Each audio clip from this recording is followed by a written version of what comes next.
All right, let's get the meeting started. 9 a.m. Call to order and Pledge of Allegiance. All rise, please. Councilmember Hilton will lead the pledge. Ready, begin. I pledge allegiance to the flag of the United States of America and to the republic for which it stands, one nation, under God, indivisible, with liberty and justice for all.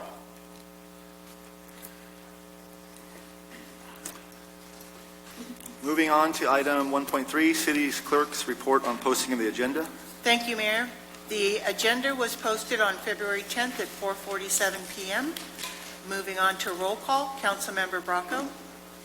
Here. Councilmember Fugazi. Here. Councilmember Marks. Here. Councilmember Hilton. Here. Councilmember Ramirez. Here. Councilmember Klein. Here. Mayor Bozo. Here. Moving on to item number 2, introduction of new business, consent to the appointment of John Doherty as Public Works Director. Leanne, please.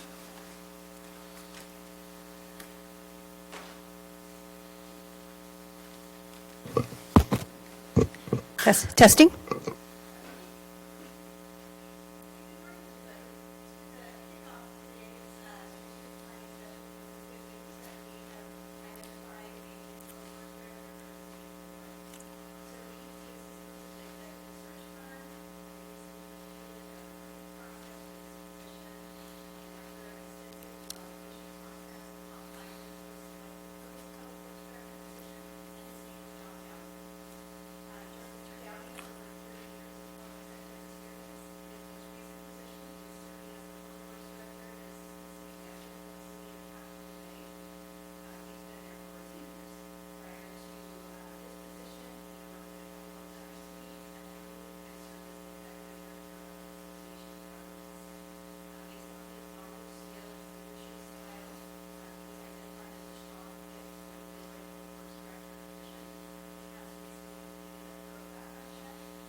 Questions? Public comment? Okay, I'll entertain a motion to approve City Administrator's recommendation to appoint John Dowdy as the Public Works Director. So moved. Second. Okay, I have a motion by Councilmember Marks and a second by Councilmember Bracco. Councilmember Bracco. Yes. Councilmember Fugazi. Yes. Councilmember Marks. Yes. Councilmember Hilton. Aye. Councilmember Ramirez. Yes. Councilmember Klein. Yes. Mayor Bozo. Yes, motion passes 7-0. Thank you. Okay, thank you. So moving on to City Council Strategic Planning Workshop, number 3.1. So I'll start off with a few comments. This is, I know this sounds cliche, but this is the moment I don't know if we all have been waiting for, but I've been waiting for. So I'm really looking forward to today. For those members of the public, I wanted to share that one of the reasons why that I think we, not just myself, are excited about this is that all of us have been collaborating on this already for quite a few weeks. And I feel like that's something that's important and something that's going to help us carry forward into the next few weeks. And so just as a reminder for everybody that this strategic plan workshop today is not just today. This is a beginning of a long process that will eventually end most likely on the very beginning of June at our June meeting, where at that point we will adopt a budget that will coincide with everything that we start with today. But between that time of now and then, we are looking forward to collaborating more in kind of micro groups that we have been doing, meeting, and then having more public meetings so that the public has input when it comes to this strategic plan, and we want to know what the people what the citizens of this community want for the city of Gilroy. So with that being said, I'll give a little plan for today. If you don't have the agenda, But the way it will go is we will start off this meeting with comments from each council member. We've left up to 5 minutes for comments from each council member. And after that, we will go right into public comment. And it looks like we have some cards being filled out already. And from there, we will get a presentation from the city administrator. And at that point, we would like to remind everybody that the goal today of Jimmy, the city administrator, is he's going to act as a facilitator. And the idea of the strategic plan session today is all about the what and not the how. So we're going to try to be careful with each other about when new ideas are being thrown out there and new ideas are being suggested. We all know that some of these things are going to be it's going to take a lot of work to achieve some of these ideas, but today is not the day for that. Today is the what, the wish list, and the dialogue and the discussion, and the how will come later. So for those of you who are interested in public comment, we will have the first public comment at 9:45. Everybody will have 2 minutes. We'll have another public comment at 11 o'clock, same 2 minutes. And then at the end of the day, at 1:30, there'll be a third public comment. So for those of you who might come and go, there will be public comment later today. And for those of you who cannot stay here all day, it looks like there's plenty of space in the first public comment for anybody who wants to speak can. So with that being said, I would like to start off the council comments, and I'm going to jump around, and I'm going to start off with Council Member Kelly Ramirez. Thank you, Mayor. Just a quick question. This is just kind of a general statement type of thing, not tossing out ideas yet, right? It is your time. It is my time. Yes, it is your time. Okay, I'm going first. Yep. Okay, so first thing I would like to do is I would like to acknowledge and thank and show some respect for the predecessors, you know, the city council members that have sat here before us. Because of their direction and leadership, they have been very fiscally responsible, and I believe that because of that, they have positioned us to now do some long-term investment and invest in some long-term strategies. Looking at the fact that Measure C unfortunately did not pass, even though most residents continually say that public safety is their top priority, we need to figure that out. And with the unfunded mandates that are being passed down to us by the state that demand more housing units, which then increases our residents and population, we are, in my opinion, grossly behind in staffing both police and fire, and having even the equipment and the firehouses where they need to be. So my priority is going to be with public safety at the forefront. But how do we get there? With Measure C not passing, I think that we need to look at really putting an emphasis on economic development. The economic development will drive the revenue that is going to be necessary as we try to keep up with the demands of our growing population.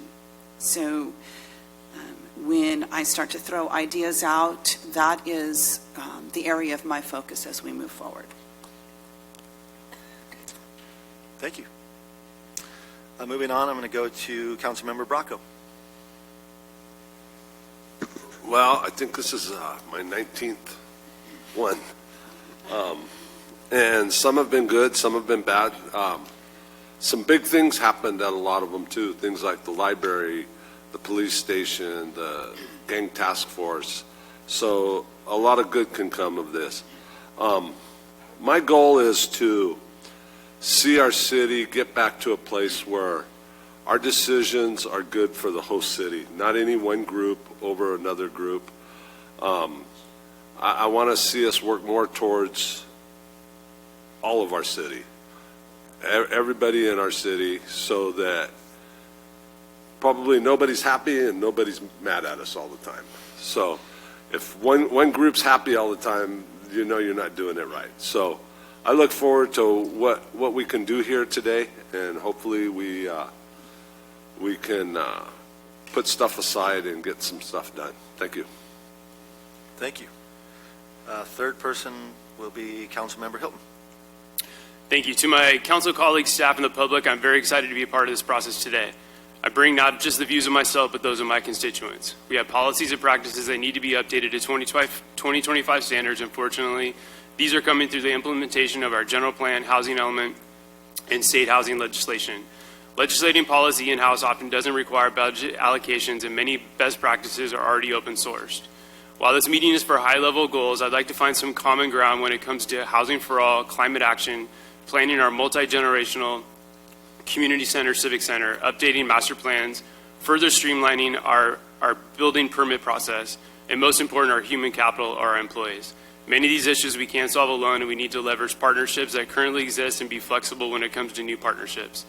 We can continue to further our housing options for our residents of Gilroy and strengthen our housing trust fund. In our housing element, we have committed to programs that break down segregation of past and affirmatively further fair housing through an inclusionary housing policy, facilitate missing middle income housing, collaborate with community development department, and updating our ordinances.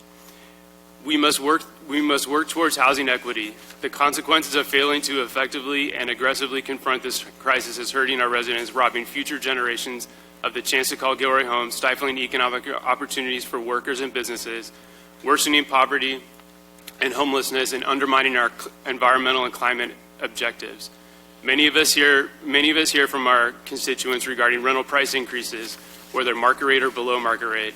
We can use our local control to place a cap on the annual rent increases through a rent control ordinance, or leave it be and allow the property owners to increase their rent to the state max of 10% annually to our constituents. Many of our opportunity sites in our downtown expansion district and First Street mixed-use corridor are zoned for commercial and residential. We used to have an active developers roundtable hosted by city staff. I'd like to see staff host these monthly and draw in all developers, as this could help with economic development and build a peer-to-peer relationship. For climate action, we can build out best practices and reach building codes, join the other cities within Silicon Valley Clean Energy, and adopt clean energy building codes that keep the cost of construction low, prevents pollution, and utilizes the grid's clean electricity. Continuing to install infrastructure on city assets like solar plus battery storage and EV charging capabilities will move us in the right direction. Grant funding is available if we align these policies with those around the region. For local economic development, we can streamline the business permit process. We need to cut out the parts that slow the grand opening for a business. After completion of the building checklist, the business should be allowed to open and not prevented from opening their doors based on subjective findings and a laundry list of requirements that don't apply to Gilroy from our outsourced plan checkers. When we remove barriers to opening businesses quickly, local jobs of all incomes will be more readily available. Everyone should have access to jobs that pay a living wage and expand their skills. The arts are alive in Gilroy. Today we have a monthly arts roundtable, Third Friday Art Walk, Chalk Fest, La Frenda Festival, and the doors continue to open.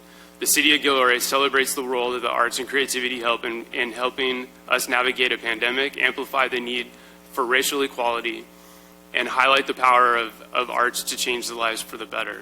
The City of Gilroy recognizes that the arts and creativity support student success, a lifelong learning, provide key job skills, and bring joy to our community while strengthening our connections. We need to continue to invest in our human capital or our workforce. I remain concerned that the recruitment and retention of the fire department and the mental health and stress that puts on them, the root cause of staffing still hasn't been solved. We made significant improvements to recruitment and retention with Local 2805, but we can't seem to maintain our staffing levels with the standards of coverage called for and to permanently staff the Santa Teresa Fire Station number 4. The 2% at 60s CalPERS retirement offered to our fire department is the worst in the state, and I think we need to continue to pursue consolidation with a larger entity. Members of this city council get a better CalPERS retirement, which is 2.5 at 55.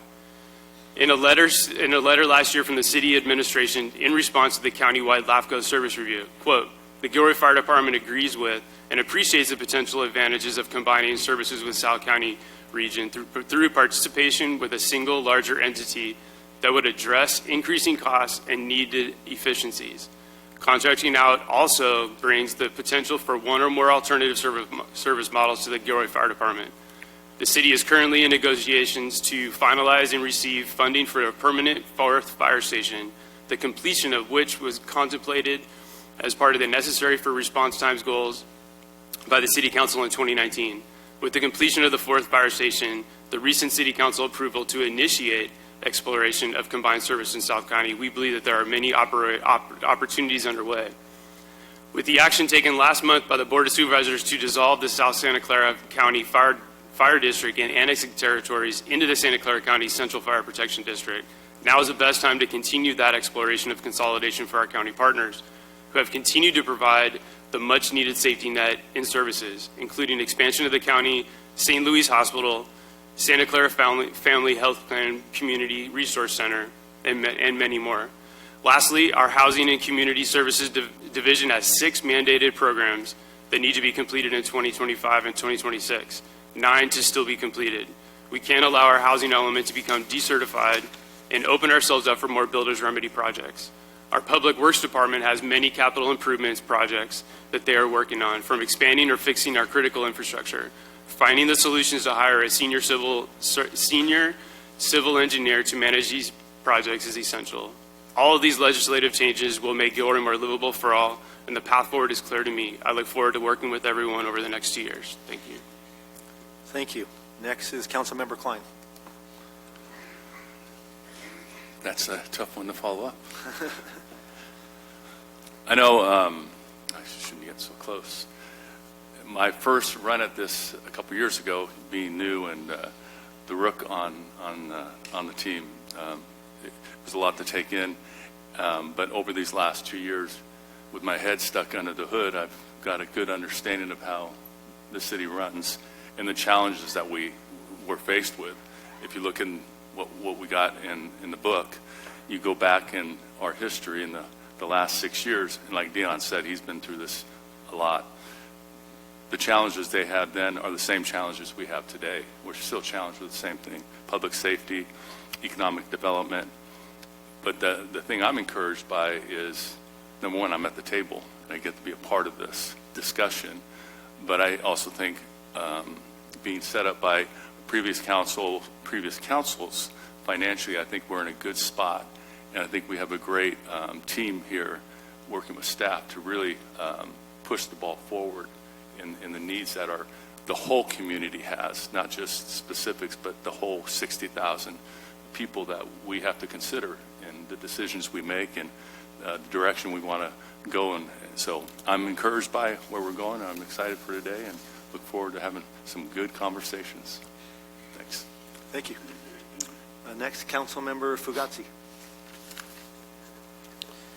Well, this is my first one. I'm one of the freshmen here, and I have very little, well, I guess I have a couple of months now of experience in the public space. And I have to admit first that you don't know what you don't know, and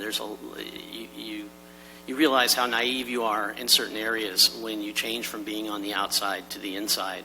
And the things that you can accomplish easily in the private sector are a little bit different in the public sector, and I will continue to learn in that way.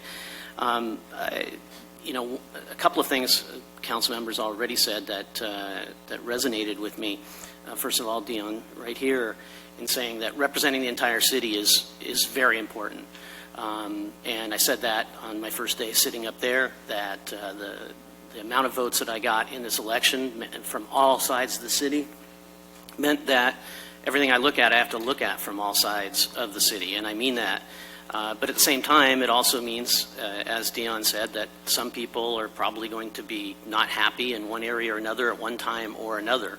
You're going to make people, your friends at one time and your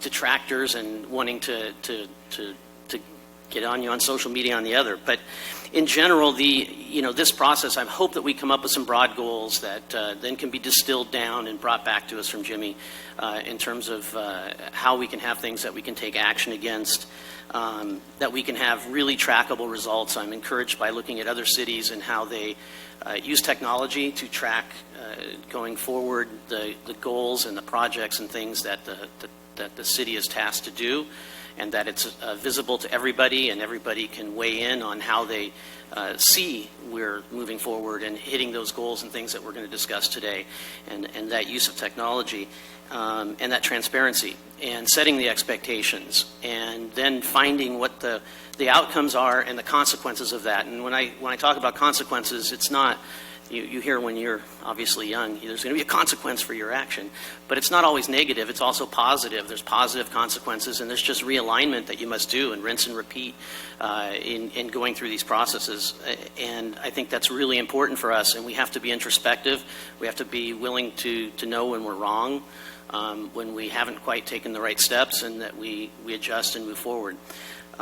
In terms of specific areas and topics, Councilmember Ramirez over there, very wise statement, which is public safety is number one for cities in my opinion, but it's driven by other things. You have to be able to fund it. You have to be able to have the economic development and the changes that are happening in the city. We see them, right? You can see the outlet malls and how much business is happening at the outlet malls. You can see how people's purchasing, the methods of purchasing things have changed, and how they go about tourism and how they go about different things. Those things change all the time, and we have to change with those times in all of those areas, and how we decide on doing redevelopments, how we decide on doing investments, how we decide on working with our local investors and developers and whatnot to streamline things for what I call the little guy, which is not, they're not really that little, but reinvesting in our own neighborhoods and our own places to increase that top line revenue, so we have the money to do the great things in obviously in public safety, but also the other quality of life things that we want for Gilroy. The trackability on everything, in public safety, in every aspect of the city, and the transparency of that, for me, is a big deal, because I'm about engaging. Many of you saw me, couple, 3, whatever years, involved in these particular meetings, like many of you are, and I love it, but I'd love to see every single seat here filled with people from Gilroy wanting to be active in how change happens in Gilroy for all of Gilroy. And we can do better at that, and I hope that we work to make those connections and communications, that much better. Also, when we make decisions, getting that feedback even ahead of time before we make large decisions, and specifically, the Civic Center project that I think everybody could look at as a really important kind of interesting thing, getting the information to people in a way that they can help make the feedback is important. For instance, hey, we're going to do a giant project. Ultimately, before we start this thing, just want to let you know, on your property tax bill, we're probably going to have an extra $300 or $400. We don't know what the thing's going to be, but you get more information in the process so that you can be engaged and so that you can help make decisions with us. Anyway, I'm very encouraged about the process. I'm very open. I'm very much against people who have apathy and who have cynicism towards processes and towards things that are going on in the city. If you're not here to make things better and you want to look backward, that's not where I want to be. And anyway, I'm encouraged about this whole process. Thank you. Thank you. Councilmember Marks.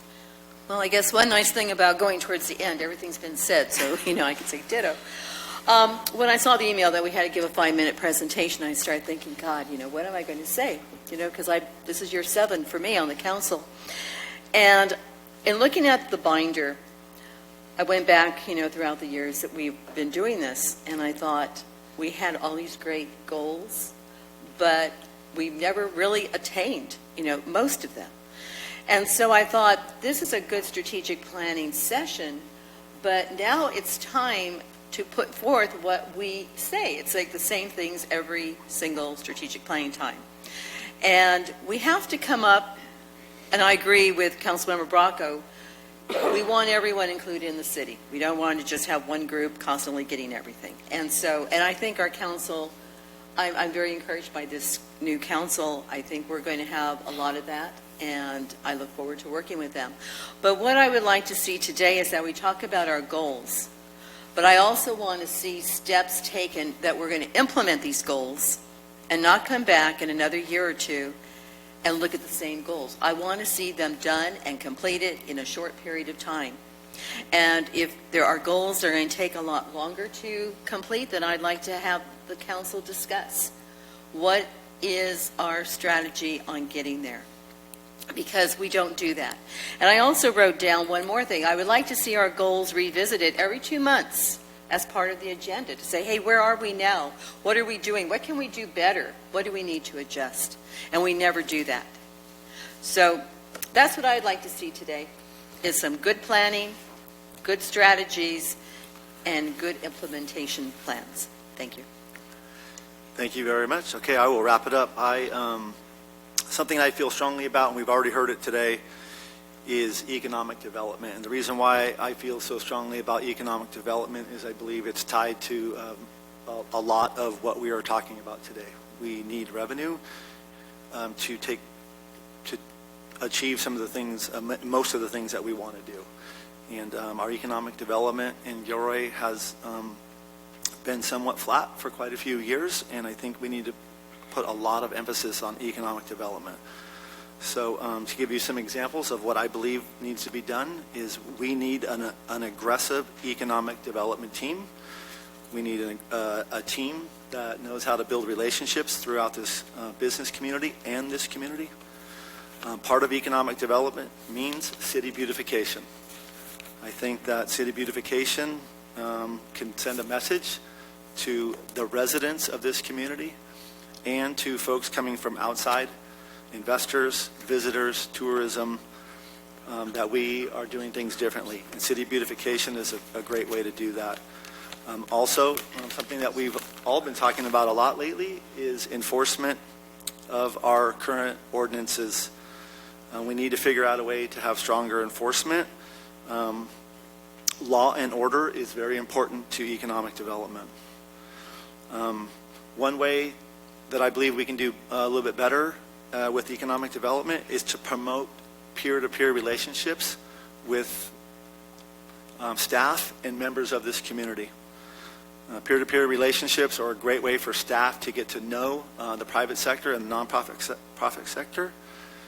And just as important, it's a great way for those folks to get to know our staff. So I do believe that that's very important. Public-private partnerships are another way that we can help with economic development. So some specific ideas would be, I think, that we need to figure out a way, as Councilmember Fugazi mentioned, the outlets. We've got to figure out a way to start a public-private partnership and reinvigorate our outlet malls. We all know that Gilroy Gardens has a lot of property out in front of the actual park that I believe that we should immediately get back to a conversation of how we can develop that property and better monetize the property out at Gilroy Gardens. Moving on from economic development, I'm hopeful that we can take a look at the way we deal with the unhoused. I was looking back, as Councilmember Marks said, I was looking back at the past strategic plan goals. And what I read back in 2018 in the strategic plan goals was this: there's a need for coordination of all services and partners related to the unhoused, not just locally, but regionally. And that came from the then police chief. And I do believe that we've got to figure out a way to model the successes of other communities that have found a way to provide services with compassion, but also strong consequences. There are cities around the state of California that have found some success with a compassionate, with consequence model, and I believe we need to look at that. Looking at City Hall, customer service at City Hall, to me, is very important. So as somebody mentioned earlier, you don't know until you get in here.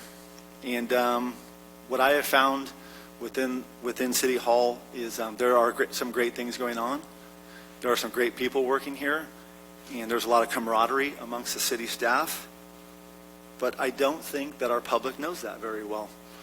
And I'll give you an example. Me as I've been in Gilroy for 50 years. I've been a small business owner for 30 years. I've been involved in this community for a very long time. And I, on the outside, do not see that. On the inside, I do. And I think that our City Hall needs to tell its story better. There's a lot that we can tell. There's a lot that we should be proud of here. Finally, to leave on a little bit lighter note, there's something that we often hear in Gilroy about what people want in this town, and I hear pickleball a lot. And sorry. And I want to use pickleball as an example, right? Not just for the pickleball lovers, but pickleball is important not just because it's a very popular game and there's potential for many, many people to play it, but I think pickleball and other infrastructure and capital improvements, if we could get that done, would be a reflection that our city has the ability to adapt to what's new and trendy. So thank you. Sorry, Kelly. We do have a few minutes left in this section. Was there any follow-up comments from any of the council members? Yeah, Kelly? Guess what? Pickleball. Pickleball is on my list, and I think we have a great opportunity. So I just want to echo that, Greg. Okay, Thank you so much. Yes, Tom. And I would follow up with what you said about it, because I was staying away from specifics, but I'll just say some. You mentioned beautification of our gateways is a huge thing, I think, drives economic development, because it's the perception that you get when you come into town coming through a gateway. And if that perception is a negative, you're less likely as an investor to want to invest in this community, because it's the first thing you see. So it's working on changing that is very important to me, and I think it's very important to all of us. We've talked about that with economic development. And going down the list, when you talk about we've identified 3 things in the past. One was Shark's Ice, and to me, not just Shark's Ice on the sports park, but also developing the whole site and how we do that with this, because there's other phases involved in that. So there's just not, the Shark's Ice is one part of a bigger picture with completing that whole center there, because then it opens up baseball year-round, because you have all the soccer fields over there, and it just creates just a whole different dynamic in a space that we have ready to be developed. You talked about Gilroy Gardens in that lower area, and yeah, how do we monetize that? It's a great site, and we've recognized we need to control that, but also develop that. And so I look forward to looking at ideas of making that just work better, not only the gardens themselves, it's a key part of what we provide to the community in the surrounding area, but it's also developing that whole site. And then the outlets, helping them reimagine their footprint and how we can come alongside them, partnering with the private to just help them kick that into gear and something better and create more income, because that helps the bottom line for the city. So, just real quick. Thank you. Any other comments? Okay, thank you, everybody. Great comments. We can move right into public comment. Beth, any public comment? I have 2 speakers, Anne Marie McCauley, to be followed by Maria Aguilar, and you will each have 2 minutes. Anne Marie?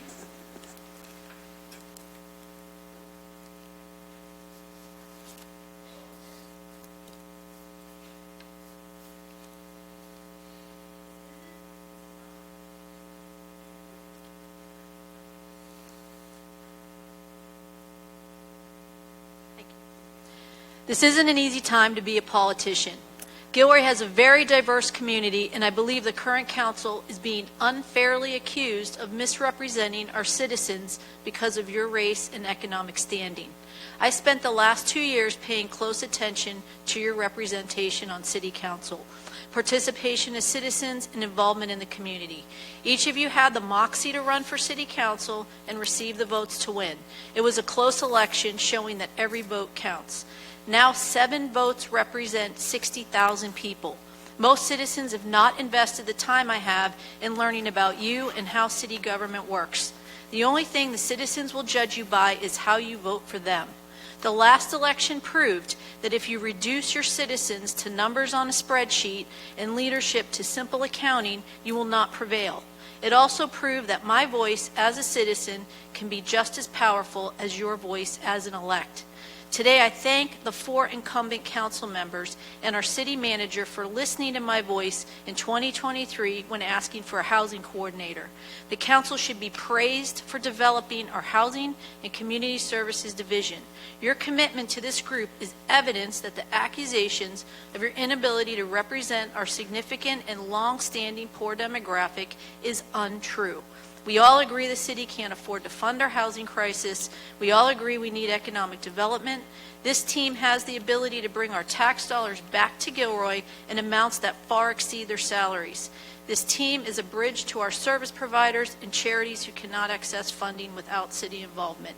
As many of you just stated, it's important to put all Gilroy families first.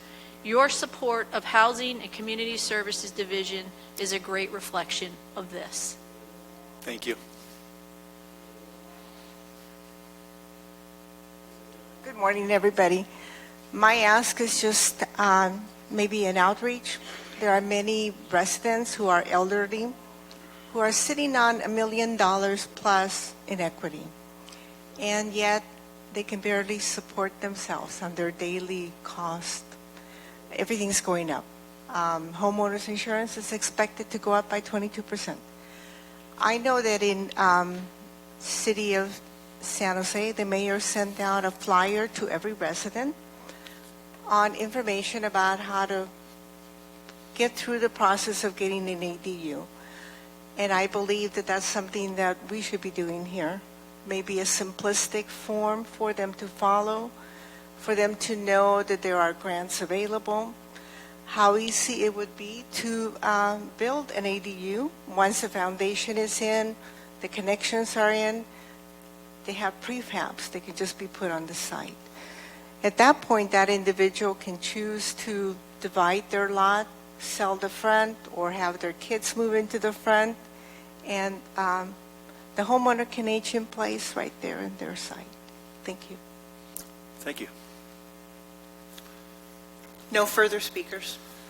Okay, thank you very much. That leads us to item 3.3, that the city administrator. All right. Well, thank you. I'm shocked it took us only 31 minutes to get to pickleball. Thought it would at least be a little longer.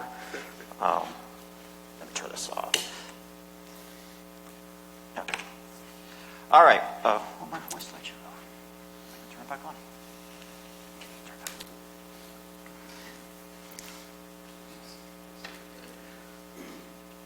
back. Okay, I think I can do it from there, Bryce. Thanks.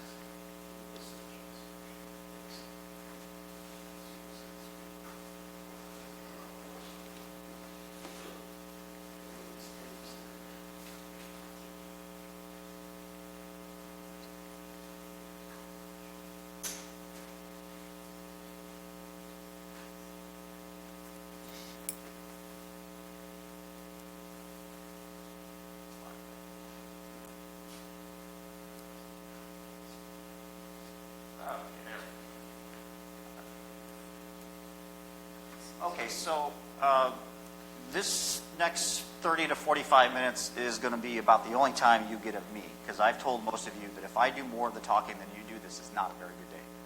And so I'm going to go through a few things about our day, and then it's going to be you. And so bear with me on some of these things, but one thing that a lot of people ask is like, what is strategic planning? And as many of you know, having your own businesses or in private sector or even government employees or nonprofits, there are 2 million ways to do strategic planning. And everybody thinks their way is the best or what have you. But you really just have to get down to the core of what it really means to your organization. And for us, we have the opportunity every 2 years to have a complete change in how we operate, what our goals and priorities are, and what is expected of us. So as you can see, the managers in the room are kind of looking at you, saying, okay, what do you want us to do? Not very often you have 3 out of 7 turnover. You could at times have 4. And so with that comes a whole bunch of new ideas, a whole new group, and we've only known each other for 2 months. And we're still getting to know each other. You're still getting to know each other. And so today is kind of the first formal step where they can see, the public can see how we've already started down our path. The council staff acclimation takes a long time. I think if you were to ask some of the more recent council electees, maybe it takes about 6 months to a year to really know the people in the organization, to know how to get stuff done and how to legislate up there as well. So we're getting used to you, and I think you're getting used to us. But I'm highly encouraged by this group in the way that we're already working in a very team-like manner, and I think you're going to see that today as well. And I've seen it over the last 2 months. So the strategic planning budget process, our whole goal is to make it to June 2nd, 2025 with an adopted budget. That is our legal requirement to have a budget in place by June 30th. Now, it's not legally a requirement to have a strategic plan or a work plan or anything like that, but from the financial folks and all the auditors, you have to have a budget in place in order to spend money July 1st. And if you follow the federal government, that can be a pretty big challenge at times. Has not been for Gilroy. And the reason why it hasn't been for Gilroy is because the previous councils and previous city staff have started working in January and February and have got themselves set up to, by the time you get to June, you're pretty much done. Anybody thinks this is a rubber stamp process has no idea how much time goes into this, even by our electeds who we've probably put a couple hundred hours into this already. And so by the time we get done in June, we should have a pretty good idea where we're supposed to be at and what we're going to do. Having said that, especially for some of the newer folks, you may say, well, wow, that's not very long. But I think it is. It's 110 days, 3 months, 21 days, 15 weeks, 5 days. So we're going to go at the pace that you want, not the pace that I want. My pace is June 30th. And if I don't have a budget in place by June 30th, I'm in trouble. We're all in trouble, but I'm in trouble too. But the rest of the stuff we can take at whatever pace you want. So it's important that the council, and already has communicated that what they're looking from strategic planning, because every group's a little bit different, and this already is different, and it's good different because it's a good process already. So I'm not going to tell you when I think we should be done with strategic planning. You're going to tell me. And so that's why I don't have a list of all of our meetings. I don't have a list of everything we're going to do because I've already changed how I've done it in the past, and I'm going to continue to evolve, and I'm going to learn from you, and I'm going to listen to you, and you're going to see I'm already listening to you. We're already listening to you, even though you haven't formally communicated to us what you really want to do, but we're listening. And so you'll decide when you've had enough of this, and hopefully it's not till 110 days, 3 months, 21 days, 15 weeks, 5 days. Okay, so I'm going to put you on the spot already. And Bryce, could you write this down for us, please? Just, it doesn't have to be out there in public. But I'm going to come back to this slide at the very end of the day. And it's going to be the last part of what we do after our last public comment. But I would really like any council members who are willing, I'm not going to go down the line and say, please do this, but what makes for a successful day? Everybody want to go first? Councilmember Marks said, everyone participates. Okay. Respect. There are no wrong answers.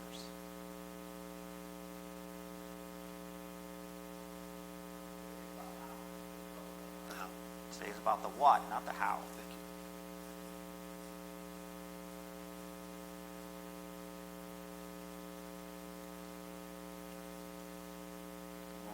Any more? Okay. I have one more. Sure.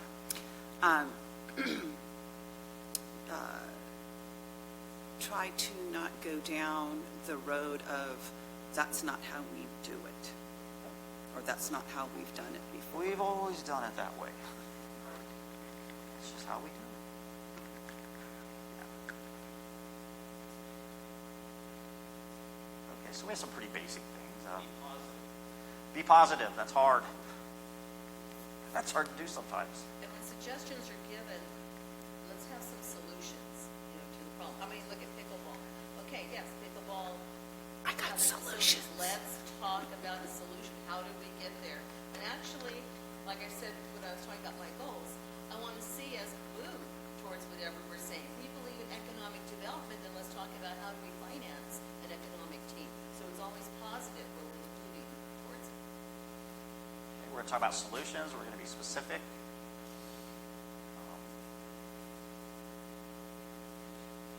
Okay. Anybody else? Okay, so we're going to come back to that, and I'm sure we're going to be able to answer all those that we did that in essence, and that'll be one measure of our success. So what makes for a successful strategic planning process to you? I've heard various things from all of you about what you think makes a good process, but just very high level, any feedback you can give to the managers and to myself that a strategic planning process that you think is successful, productive, and gets you to where you want to be. What are some of those components? Optimism. Optimism. When we end today, I like to walk out of here feeling like we're on a track and we're going and we're going to see completion. I want to see completion. And you know me, short period of time. Now. So measurable outcomes with specific timelines. Like it, yes. Measurable outcomes with specific timelines. I want a pickleball court by X date at this location. It's going to cost this amount of money, and this is what we're going to do. Yes, exactly. Where are they anyway? They're usually everywhere. Well, they'll be back. Don't worry. What else for a successful process? What about the community? Yeah, community input. We have a few. Community We have a few. input. Like to have more.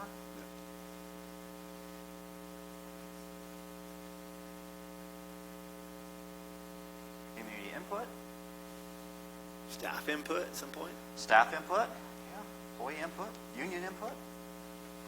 We're going to get all that. Private sector input. Private sector input.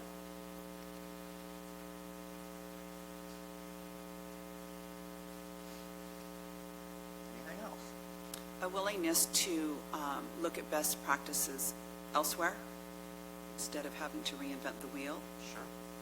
Best practices, they're out there. A lot of times on some of our reports, we scratch out that city and we put Gilroy and we send it on your way. I'm not afraid to admit that. Palo Alto, I'm looking at you. All right, anything else for the successful process? Okay, so this page we're going to put away, and at our June 2nd meeting, which I hope we adopt the budget, we're going to go through that again. And we're going to clean it up because Bryce has really bad handwriting. But he got put on the spot.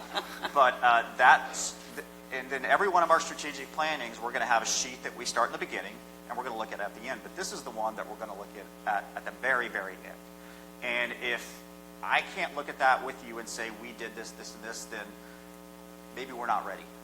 Or maybe we missed it. But I don't think that's going to happen because we're going to be looking at these things all through the process, and I'm going to remind you, or you're going to remind me, that these are what we said we needed to do to be successful. Not the budget, not the, how much money you put in this and that, the process, and the results will come. So, okay. All right, Bryce, I think you're good. Yeah, I've already. Great job. You've done. Okay, so what aren't we going to talk about today? Challenges. We could talk about challenges all day, the state, the federal government, you name it. And sometimes that gets kind of old and kind of along your lines of positivity. We know what the challenges are. There's nothing new except maybe a global pandemic that hops up every 100 years or whatever. But a lot of the challenges have been there for a long time, and we've dealt with some of them, and others are newer. But I'm with you. Spending a whole day on talking about challenges and what's wrong with the world just doesn't sound like very much fun.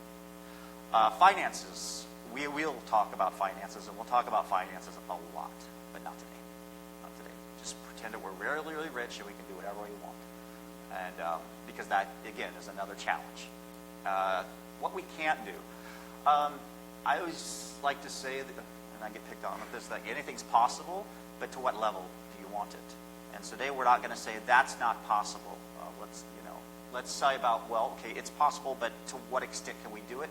We're not even going to do that today. We're going to wait down the road and say, if you have a policy decision from council, you want to do this, this, and this, let's just get it down on paper today, and then we can talk about the specifics as we go farther in the process. We're not going to say why we can't do something, and we're also not going to say, well, this is how we've always done it. That's also another thing I really don't like hearing. And then why something will never work. Well, the majority of big successes is because many people said that would never work. Going to space, things like that. You're never going to get there. Well, you're not going to get there if you think you're never going to get there. You're going to get exactly what you expect. So if you expect to be successful and you expect to have a good process, you're going to get that. If you expect it to be a waste of time and everything, you're going to get that too. So you get what you expect. And so that's why we're not going to say something isn't going to work. Okay, any questions so far?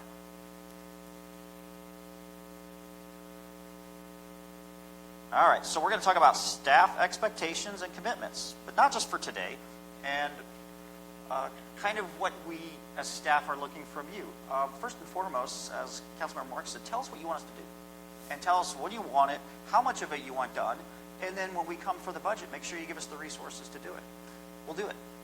We'll do what you tell us to do. If everything is a priority, then there are no priorities, and that is the biggest struggle of organizations, internal, legislative, external, is that everything pops up. And as was previously stated, if you look at our goals that we had in the last 2 years, I think quite a bit got done, but there are definitely some things that didn't get done.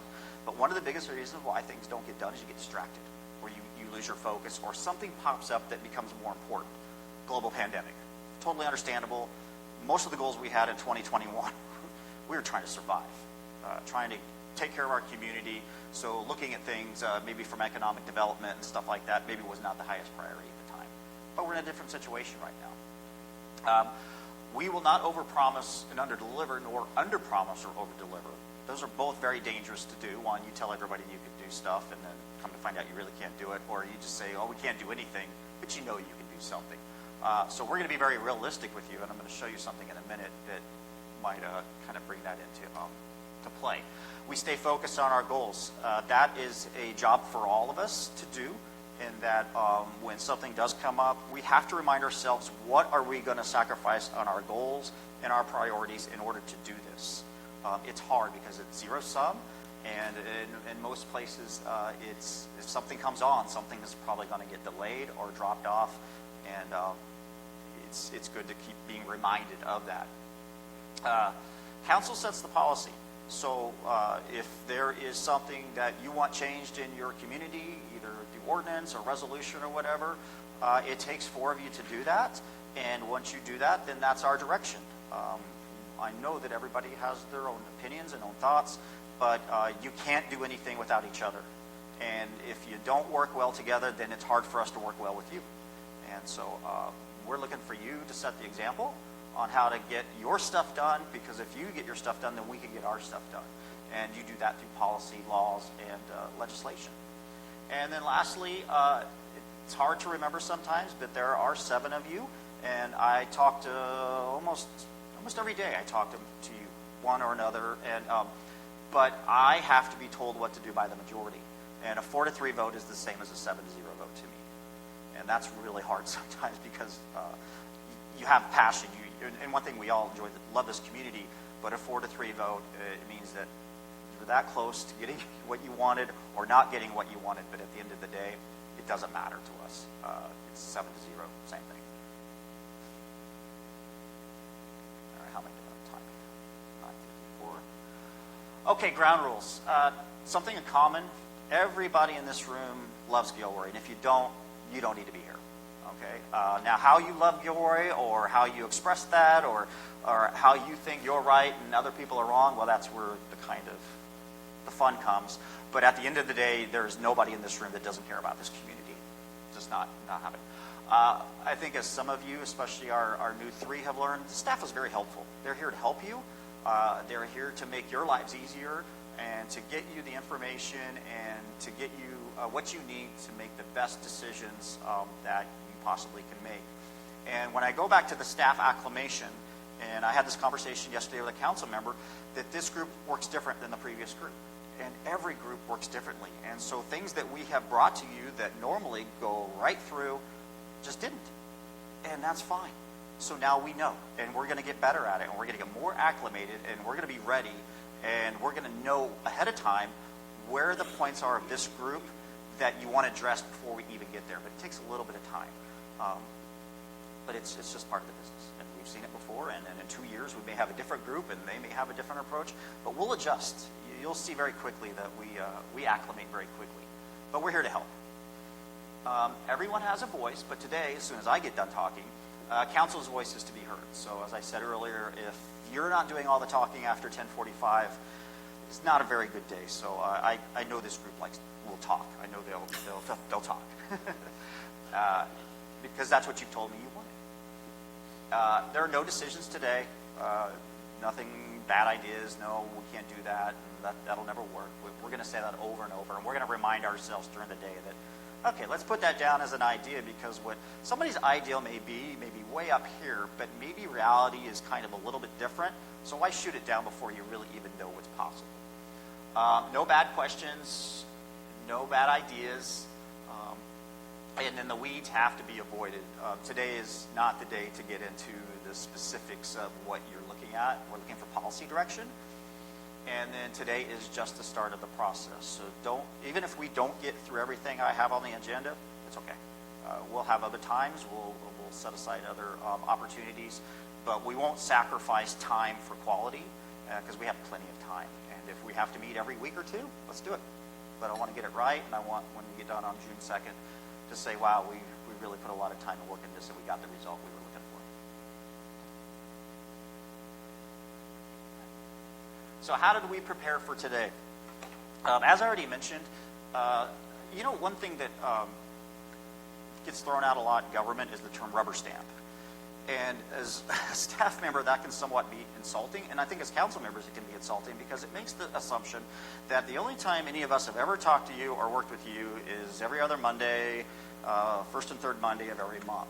And if you know how much time you put into this, and I know how much time you put into this, that actually the finish line tends to be the council meeting. So if we have a new ordinance come up, I can spend 2 or 3 meetings with certain council members talking about that ordinance. They get comfortable with it, they understand what we're trying to do, and they come up and they vote for it. So the reason why I say that is that you already started on that path, and you're going to see when we get to the point that you take over that you've already started working on your strategic plan. And we did that through several small meetings of the city council, no more than 3. We did not violate any Brown Act laws, but we did that, and that was at the suggestion of council. They said we want to work as these little micro groups with different people and to get different ideas. So that way when we show up, it's not the first time we've ever talked about this. And the good thing about that is even though you don't agree or you see a different way, you've established common ground in these micro meetings that you can then use to build consensus. If you try to build consensus on the dais for the first time, that is really the worst way to get work done. And that's what I always felt like. Council meetings sometimes are the worst places to figure things out. They're a great place to decide and to hear public input, but writing legislation on the fly is very difficult. So that's why it's so important that this group and myself and staff take those opportunities to meet with you, these micro groups, to get ahead of the process for our council meetings. And then, again, the purpose is to gain insight from the council as to what they, as individuals, might prioritize in the city's next 2-year budget. And you're going to see here in a little bit that I wrote down every single thing you said. And so I already kind of have an idea what you want to do, but we'll see what comes up over the next few months and what changes. Multiple individual meetings with council members and city administrator. I spend a lot of time with this council. It's great, it's fun, and the conversations are daily, and I learn a lot from you, and I hope you're learning from me. But what's also important is that I'm learning from you, and I'm passing it down. And so when I talk to our executive team or our managers, and we talk about a staff report that maybe didn't go like it normally does, that's the feedback we're getting, and we're working as a group because that's the feedback you gave us.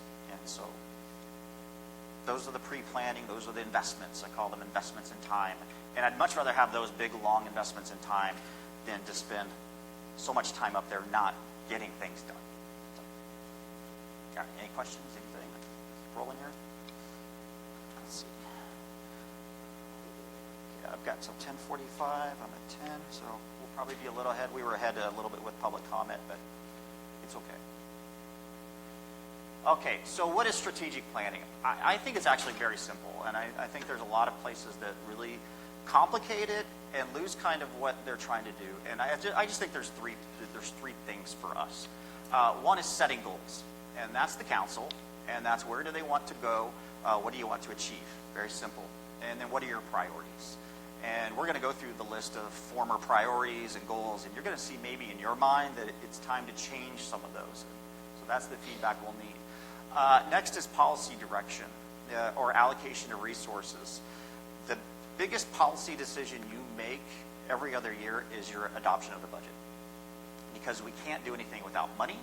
We can't do anything without allocation of resources. And so whenever people ask what the city's priorities are, you can actually see that reflected in what your budget adoption is. If you're spending 75% of your budget on public safety, I think it's safe to say that's a pretty big priority for you. You put your money where your mouth is, you put your money where your policies are. And then lastly is implementation and monitor, and that's the joint process between council and city staff. And I've heard about measure goals, time specific, and we'll talk about that in just a little bit. But those are really the three components that I think is important for us for strategic planning to make sure that we have very clear. And we're in number 1 right now, and we'll start talking about the second one here shortly, because you got to talk about money eventually. And then the implementation and monitor is what we do over the next 24 months after you've adopted that budget, which is, like I said, your biggest policy document you have. Okay, so how does this fit into our budget process? Like I said, no decisions today, a long way to go. Additional strategic planning sessions. We're already working on the budget, by the way. So we already know a lot of our cost. We know a lot of our escalators. We know our contracts that are going up. We know what things have cost us over years. 68% of our budget goes to personnel. And so we know what those increases are going to be. So we've been working on that since about December. And so even though you're not involved yet, you will be, you can do a parallel process. You're doing the strategic planning. The finances are eventually going to be kind of in that same discussion. And so even if you take 10 strategic planning sessions, it doesn't slow down the budget process because the financial part, it's just a train that keeps moving. Budget workshops, we have some of those scheduled on the calendar already. And then budget community meeting, we do one of those typically in May. They are very lightly attended.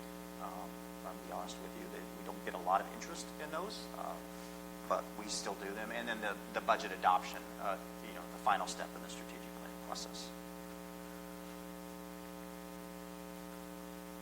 Okay, so strategic plan discussions will continue through the budget process. I can guarantee you between now and the next 115 days, something is going to happen. Something's going to come up. Something is going to change in our world, and we're going to have to insert something into this process that you weren't anticipating right now, because that's just the world we live in. We're going to get new information. Right now, we're getting sales tax information. We're getting property tax information. It's coming in all the time. And we are in a very similar cycle than most cities. We do a 2-year budget, and so the people that we work with know that this information is very vital to us. And so it'll be updated information as well. There'll be some good, there'll be some bad, there'll be some changes to what we actually end up with in June. And who knows what will change in our situation. We've seen a lot of unfortunate things happen in the last 5-6 years in Gilroy, and the majority of those are out of our control. And just running a community, that happens. So that might really change what your priority becomes. You may get news that we may have a big new retailer coming into town that's going to generate $1 million a year in sales tax, and I hope that happens. That's the kind of information we're going to give you and say, hey, by the way, we think our forecasts are going to be a little better now because we've got this, company making widgets that's going to give us $1 million in sales tax. Those are the good things that happen every once in a while. And of course, there's some bad things that happen too. But again, the strategic plan does not get adopted until June when we adopt it with the budget. going too fast? Do you want to ask any questions? Or I'm going to keep going until you tell me not to. Sure. I have a question. Back to a previous slide, you don't have to go back, but can you just elaborate a little bit more on the budget community meetings and the workshops? What's the difference of those? Okay. The budget workshops are council workshops, and those are where you get that binder of 300 and some odd pages of all the financial stuff, and we usually take a workshop or two to go through that with you. And that's when council kind of really starts discussing where they're going to put their money and where their priorities line up with that. So that's a council process. The community is doing the same thing, but it typically solicits community members to come in and ask us questions about the budget. And it's usually the same 3 or 4 people that come to every single one of our meetings. But rarely do we get people who are just really kind of interested in, learning about what's coming up in the next 2 years. I think it's kind of standard, but it doesn't have to be the way it always is. And we have to think about ways to engage the community, get them to attend and be interested. Having money for pickleball will probably do that. So when you talk about these dates, as you're learning from us, we kind of like things ahead of time. And so, I think that the sooner we get those dates on our calendars, the better off we're going to all be. And I do have a calendar for you at the end of this today, but it's not going to include the additional strategic planning because I want to work with you through that to identify those. You may have a strategic planning meeting too that focuses on one topic, and so I'm going to adapt to you at that point. But some of the other things are set on the calendar, but we have flexibility.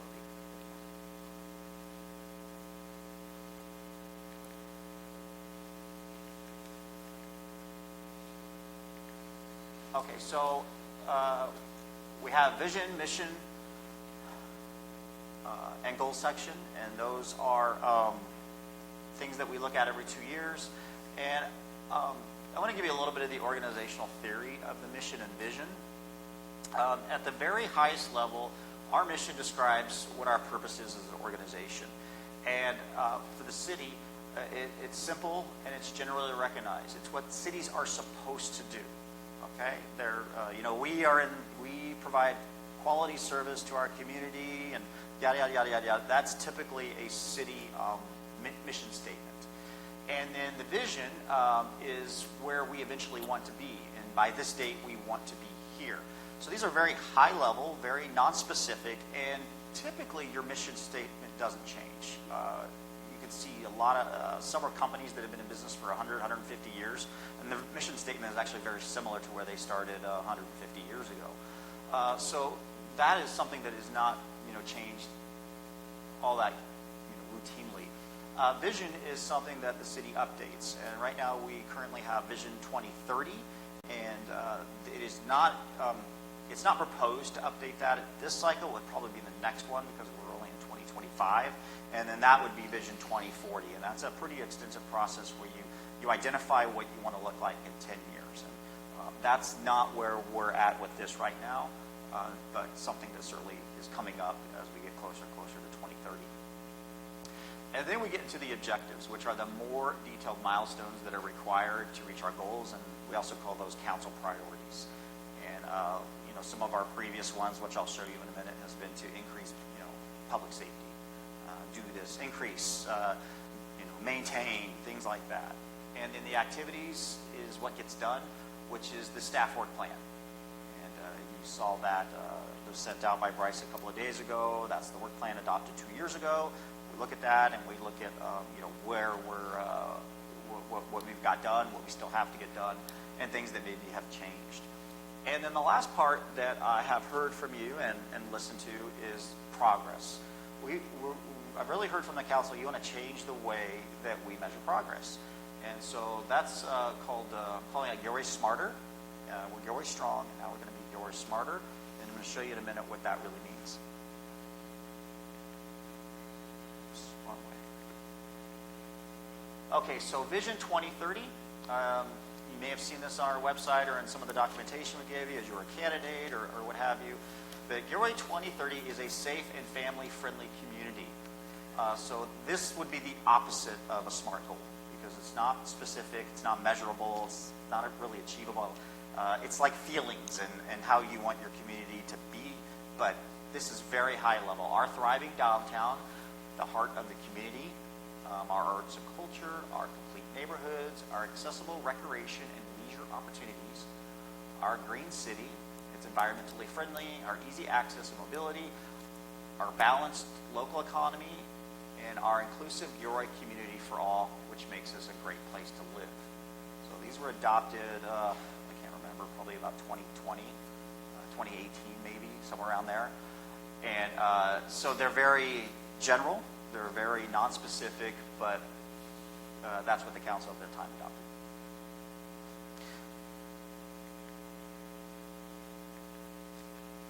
Okay, so the current goals for 24-25, again, we're not looking backwards, we're just giving you information here, is develop a financially resilient organization that relies on local revenues and resources. And the reason why this was a financial goal for the city is that we have learned, especially in the last several years, for the most part, the funding from the federal government and the state government continues to decrease. And if we want something done and we want to pay for it, we're going to have to look out for ourselves. And we had a couple of programs involved with that really helped us achieve a lot of that goal, including our grant program that's been very successful. We did try a local revenue measure and it did not pass. So there are actions that we can directly connect with that goal from 24-25 as directed by council. Maintain and improve city infrastructure, including streets, facilities, and incorporates green energy practices. We have put a substantial amount of money into streets in the last several years. We've also incorporating green energy. We have a ton of solar panels going up right now. They're going to be going up all over. So we have specific projects that you can tie to that goal. Promote economic development activities that create opportunities for quality employment and increase the city's tax base. That was the, we established the Economic Development Division 2 years ago, filled that position for Economic Development Manager. And so again, a specific activity that addressed the goal you were trying to achieve. And then ensure neighborhood equity from city services, including public safety, streets, parks, and recreation. And that was the council's direction to ensure that, we take care of the entire city, not just one part, and that everybody has a maintained CPI for their pavement or, an equitable amount of programs in their neighborhoods and such. And then the one that was added, so these goals for 2024 and 2025 are very similar to the ones in the previous cycle, but the last one was a new one from the council. And promote availability of safe, affordable housing for all Gilroy residents. And so a specific, thing that we did for that is we added a housing coordinator. We have a housing division now. And so, again, a specific thing that occurred because of that goal.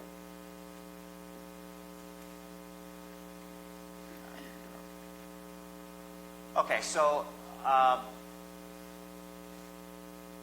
only have this slide here, not really to make a real statement, but as we get ready to go into the part where the council takes over, it's really interesting to me that you can label a lot of the ideas that you have that fit in certain departments, and a lot of talk that you've already had about business streamlining and planning and permitting and things like that. If you look at where the concentration is of the work plan, we had, 69 different work plan items, and we have completed about half of them, and the other half are underway, give or take a couple of percentage points. The majority of those were in community development, 18 of them. Okay, and then the rest were administrative, which I think are kind of more policy, legislative kind of things.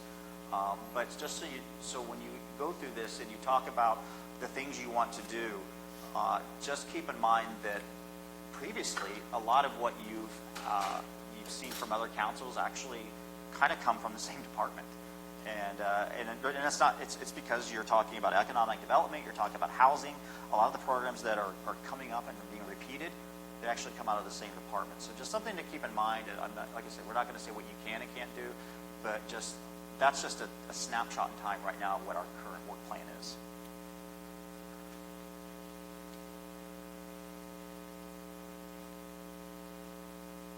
Okay, Okay, we're getting ready for the break, and we're going to talk a little bit about the council discussion.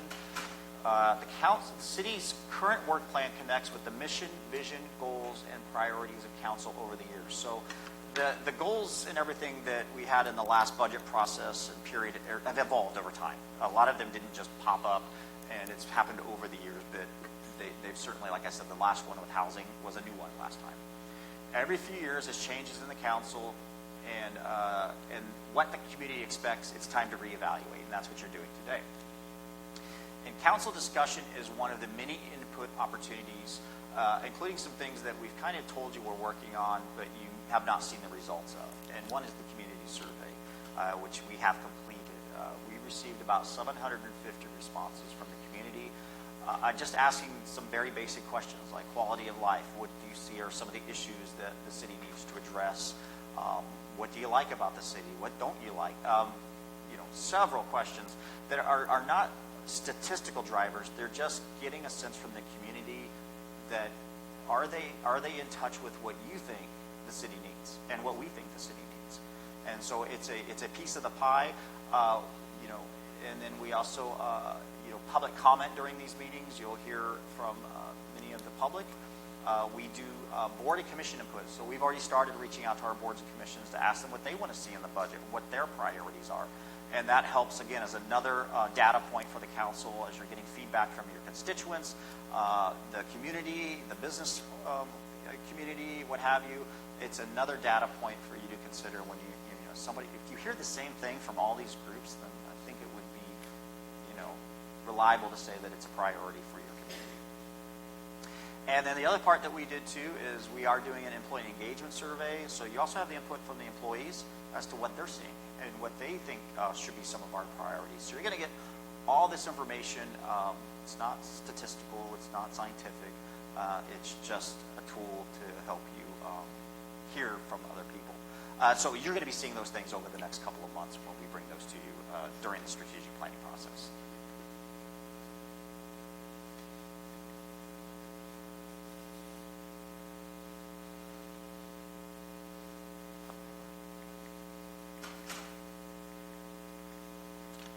Okay, so today we're beginning to identify where the council as a whole wants their goals, priorities, and policy direction. And policy direction is just a fancy way to say budget, because it is the ultimate policy direction. It allows staff to begin analyzing. And the things that we're going to go through once I turn this over to you, our staff already knows about, because I met with you and I went and told them. And so they're already looking in to see how they can help you achieve the goal that we think you're going to have for us. And that's good for us because that means we don't have to wait till June 2nd to finally start, getting into this. We're already working on this stuff. And we're going to keep working on it until we hear from you that it's actually not going to happen or what level it's going to happen at.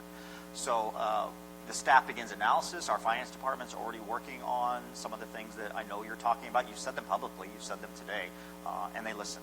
And they know with a good sense about what you have in mind. But it also will help us today to determine our next steps in the strategic planning process, because at the end of today, we're going to have just an open discussion about what do you want to do next. Do you want me to schedule you another strategic planning meeting? Do you want to focus on this? Do you want to focus on that? Or what? I'm going to take your input and then help design something that gets you moving in the next step. So those are our goals and of the council discussion that we're about to have. And so the other part of this, right now we're talking about the strategic plan, which is the current process we're in. And I talked about the financial plan. The thing I haven't talked a lot about is the work plan. So as we get further down, we'll actually develop work plan items for us to do. So if you want us to do something, our staff will go back. They'll have a work plan item. They'll identify the cost of it, what it's going to take to do. And the other thing that they will identify, which we will talk a lot about, is the difference between mandate, core, and discretionary. And over the years, the pie it used to be a lot of core and discretionary, and now in certain departments, I'll say especially community development, it's turned into mandated. And I'm not making an opinion, good, bad, or indifferent. I'm just telling you the facts that a lot of things that come down the state, they're saying, you're going to do this. Okay, so that becomes mandated, and we have to do it or there are consequences, and whether or not you're scared of those consequences is another thing. But that then becomes the things that we have to do. And then there's core things that are like we should be doing. Recreation department is not a mandated function. Nobody's telling us we have to do it, but a good community has a recreation department function, gives our kids something to do, keeps them out of trouble. It's good for community, but financially, it typically is not it's not a revenue maker. It doesn't have to be. And then the discretionary stuff is some of the stuff that you just want to do. Just projects, activities, things that you want to do. That section is getting shrunk because we're running out of the bandwidth to do it because of the mandated things. And today is not a day to talk about like what those are, but it is telling you as we put together our work plan for you to review and for us to talk about it, you're going to see those three categories, and you're going to see why sometimes it's difficult for us to get to some of those things that would be kind of fun to do or we'd like to do, because we're basically forced to deal with what we have to do. Okay, that's the only thing I'm going to talk about today with that. And then the last two parts is a performance measurement plan that I've heard from you, and as part of that is the SMART goals, and I'm actually going to dive into that a little bit now. Okay, so Gilroy SMART. Many of you know what SMART goals are. Our entire staff does, because when we do our employee performance evaluations, if you send in a goal for your employee to continue to being a good planner, we will reject that and send that back to you, because that's not a goal. That's what you're supposed to do. So we want our goals to be specific, and we want your goals to be specific. We want you to clearly state what you want us to achieve. Okay? And then we want to measure it. So let's say you want us to, let's just be real blunt here. You want us to do more code enforcement downtown. Okay, that's possible. So we do more code enforcement downtown, clearly stating what you want us to achieve by doing that. How are we going to measure that code enforcement? How many hours we're doing, how many days we're doing, how many citations we're writing? What's the measurable? If you told me, Jimmy, we expect you to spend 2 days a week or a month or whatever doing nothing but code enforcement downtown, I can do that. We can do that. Is it achievable? Well, it depends. It depends on resource allocation and all that. So that's part of the discussion when we establish that SMART goal. Is it relevant? We ask ourselves, is that really something we should be doing? We ask ourselves, why is that a goal? It's obviously a good, there's a good reason why there's a goal for code enforcement anywhere. But asking yourself why that particular area is important, and maybe not doing it in other areas it's a discussion you have to have. And then time-based, you have to have a realistic time frame for completion. By July 1st, by September 30th, by December 31st, that gives you a checkpoint in time to report and discuss what's going on in your achievement of that goal, and whether you're making it or not, and why you're not making it, or why that goal needs to evolve. That constant check-in is very important for SMART goals, because the goal that you started out with may not be the one you end up with, and it happens a lot, actually. So when you talk about performance measurement and how to see how we're doing, this will be a change for us, and it'll be a system we'll have to establish, and the timing is very good for us. And the example is the C-click fix, which we're trying to get it out, we're fighting to get it out, we're getting there, but that is really going to be the ultimate betting on yourself, because you ask me all the time, well, how long should it take to do this? How long should it take to do that? What are the expectations? What can I tell the constituents when they call and they ask me this, how long it's going to take? It's all going to be transparent.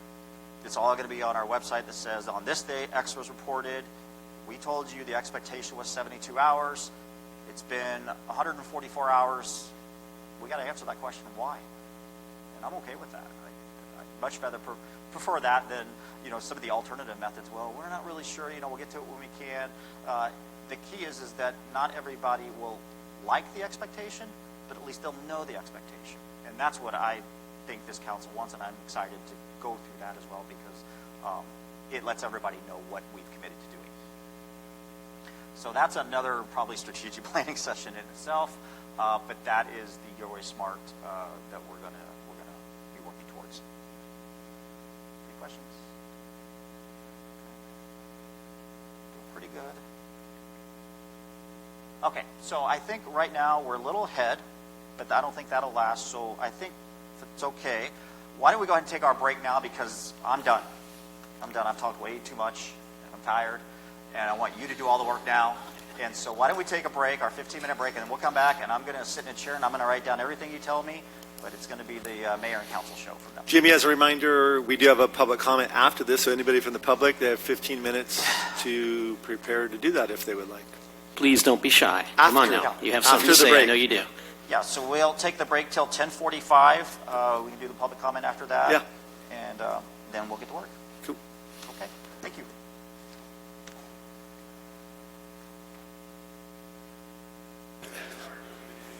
Okay, we're going to get going here in another 30 seconds or so, so please return to your seat.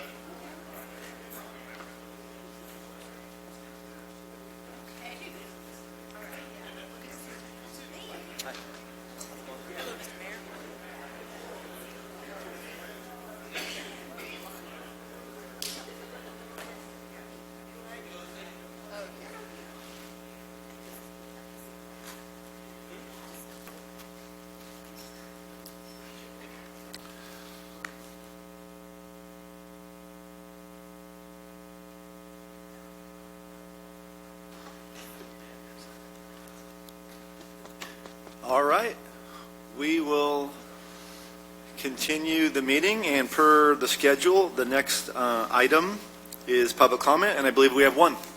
Yes, we do. We have TJ Napiha. Hi, I'm TJ, and I'm a former homeless person and currently secretary of the Gilroy Union of Homeless. I wanted you to know that this program works. I want you to know that people who want help. I want you to know that the service providers have solutions to homeless and not the cause. And I'm proof of this, and I want to have a voice in my city and make careers opportunities. Mayor Bozo, we have one more speaker. All right, go ahead. Chris?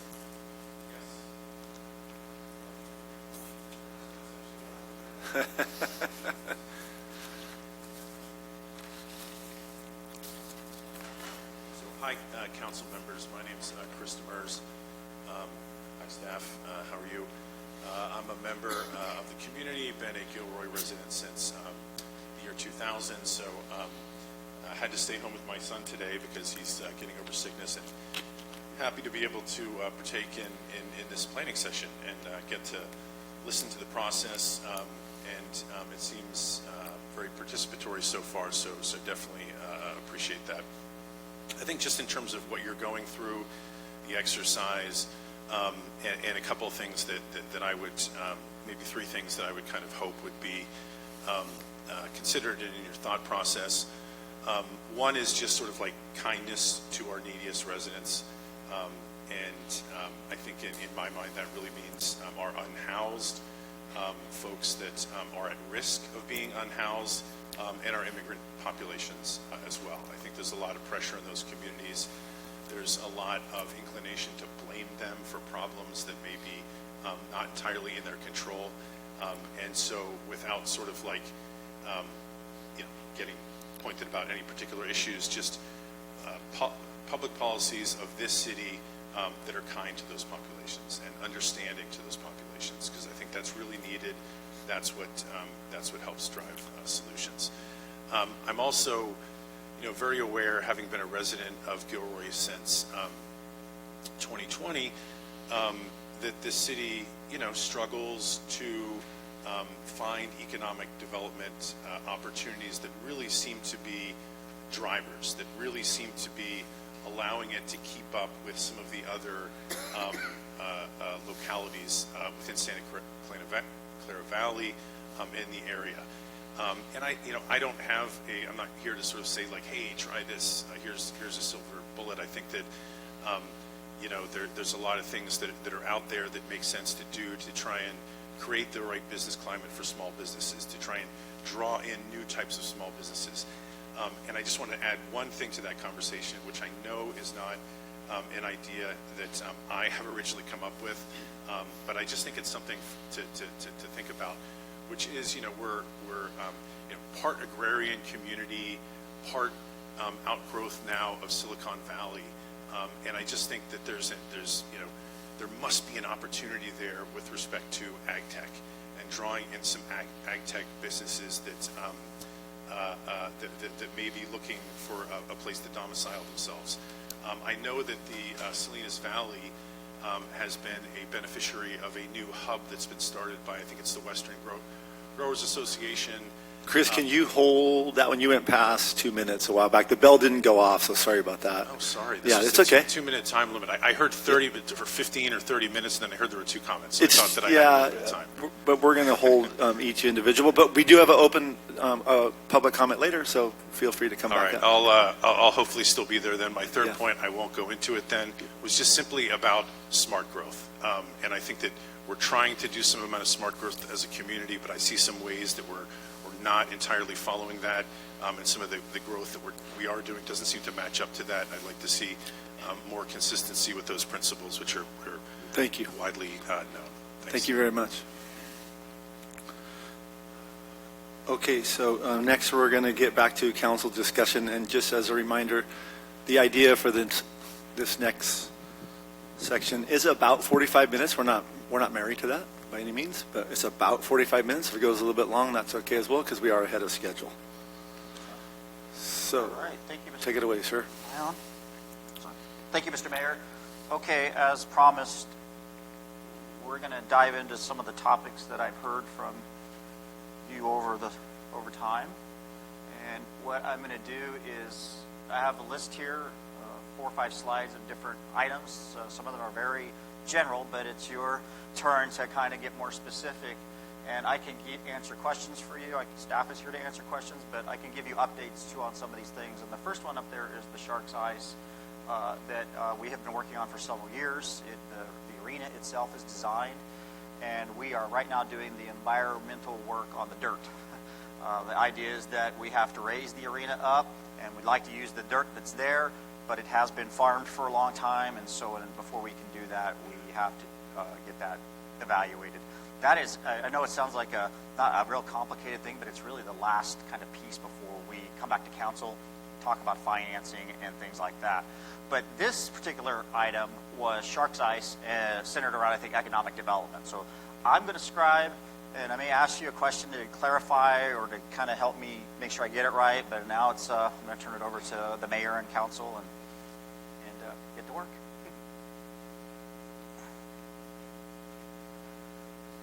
No, you go.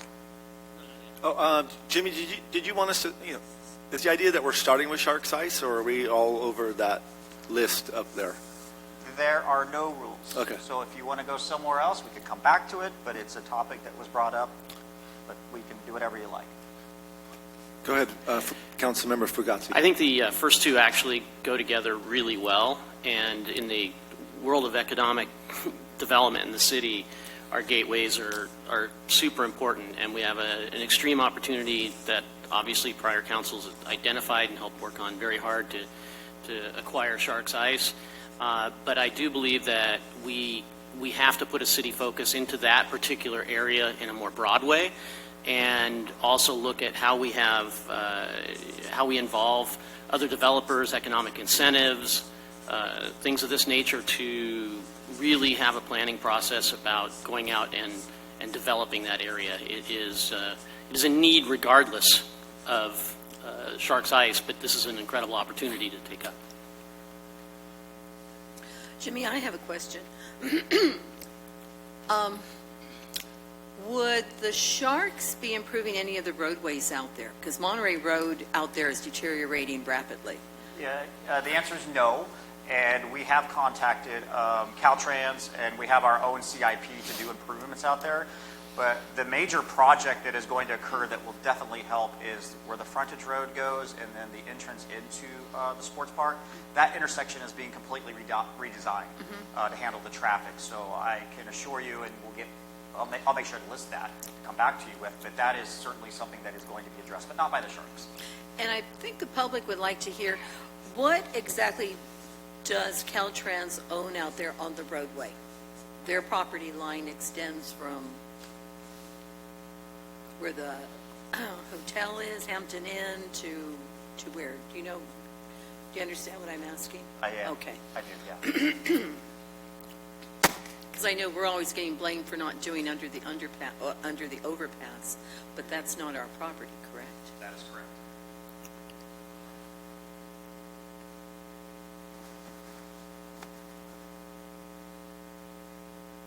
Anybody else on this? Well, okay, let's talk a little bit about incentives. Incentives mean a lot of different things, so how do we incentivize developers?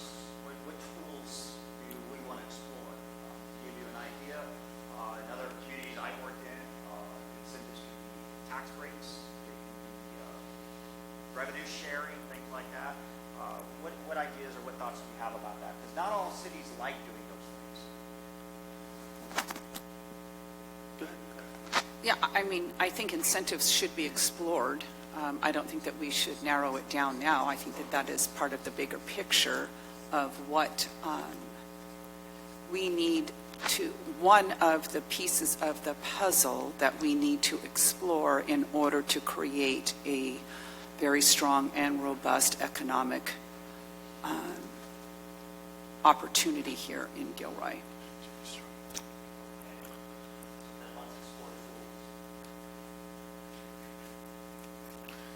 When you're talking about incentives, can you go into a little bit more detail? Are you referring to mostly businesses that lead directly to sales tax and TOT tax and that type of thing? I think it could be a couple of different things. One is that whenever you're trying to attract a business to the community, many of them don't come here because there are certain barriers. And I'll give you an example, is Trader Joe's. I hear all the time, why don't we have a Trader Joe's? Well, Trader Joe's has a lot of smart people working for them.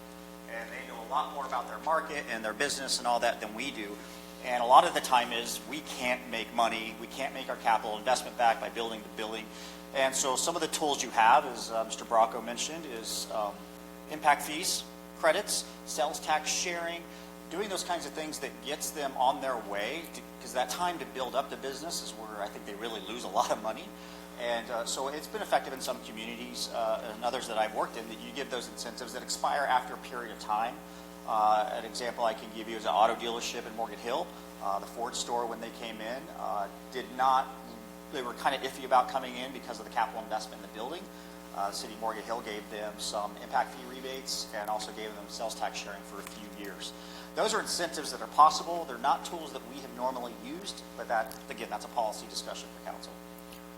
So can I just, when we talked about doing this and putting, just ideas out there and stuff, I kind of had a visual in mind. Can I just share that a little bit?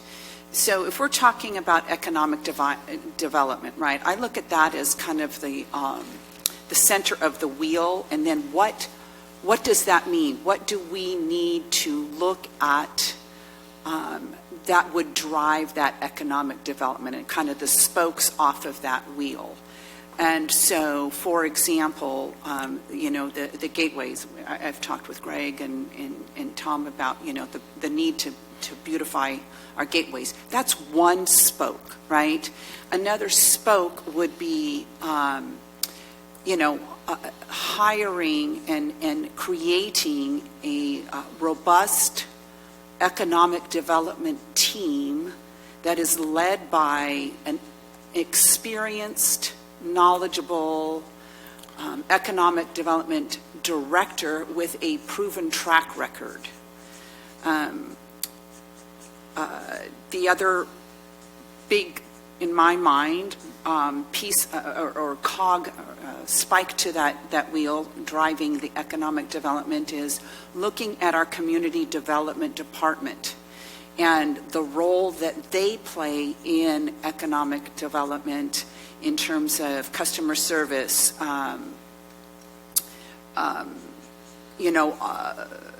helping potential investors through the process, things like that, which then, of course, would mean we would need to enhance the resources there and the staffing there, because to go back to your point earlier, so many of the state mandates fall under their umbrella that are non-negotiables.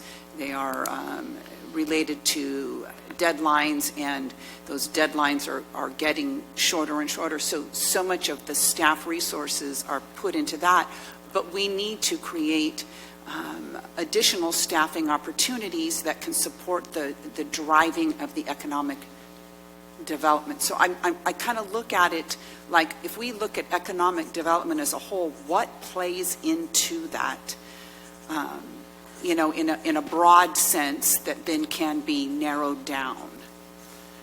Can I say something? The measurables, I think that's absolutely, a key thing in what you're talking about too. Absolutely. Is having a team, having expectations, having measurables, and having them be transparent. Having a blueprint, and an economic development exactly. Blueprint, Total agreement. That, this is something that, the economic development director can work with the community, can work with staff, can work with the council to create this blueprint of what does our economic development strategy look like, now implement it. And those are things that, to me, I'm looking at holistically for economic development. Tom? Well, I would think, looking at our history, we did have an EDC that worked with the city, and talking about partnerships, the mayor. Tom, can you explain that to people, because I don't know. Right, no, what I EDC will, is. yeah, no. The Economic Development Corporation, they basically brought the business here. If you look at the model that they had, working with the city naturally helped fund that, along with the Chamber of Commerce. And it was the public and the private working hand in hand together, bringing businesses here. So the Lowe's, all that you see out over there was a byproduct of that. Bill Lindstedt led the charge, and it was very successful. Now, time has evolved, and things have changed. We've had a number of things happen, and so we're faced with a whole different direction. And I think we have a model that was very successful. We also have, with Morgan Hill and other cities that are doing it, an example of, from the public side, that's successful. And so how do you engage that, still engaging the private side to the EDC that the city has, and making it robust so that we do bring in businesses, we bring in the development we need to bring in the revenue. And it's important, it's been established before, and I'm really want to see that reimagined and really successful, because that's key for us for growth.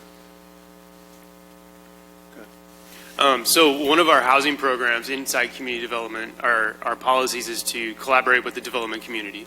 So the way I see this is that this would be, and I'm fully in support of it, be more of like a capacity building where everybody has the mindset of economic development, right? They're hearing it from us today. If we create that department, they hear it, but it needs to get out of its silo and go everywhere, right? And be everywhere. So if we are having a developers roundtable, a portion of that needs to be, spun into economic development.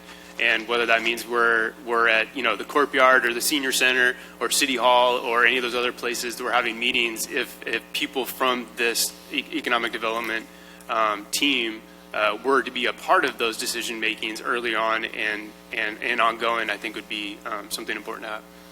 And I think getting back to key to that is not only engaging, with developers outside of our community, but engaging the developers within our community that know our community, know the challenges, working with the city, just the state, all the things they're faced with. And it's critical to get the private side really plugged into this in the direction we go, and having roundtables, having meetings, and engaging that is critical to its success and for our success as a city.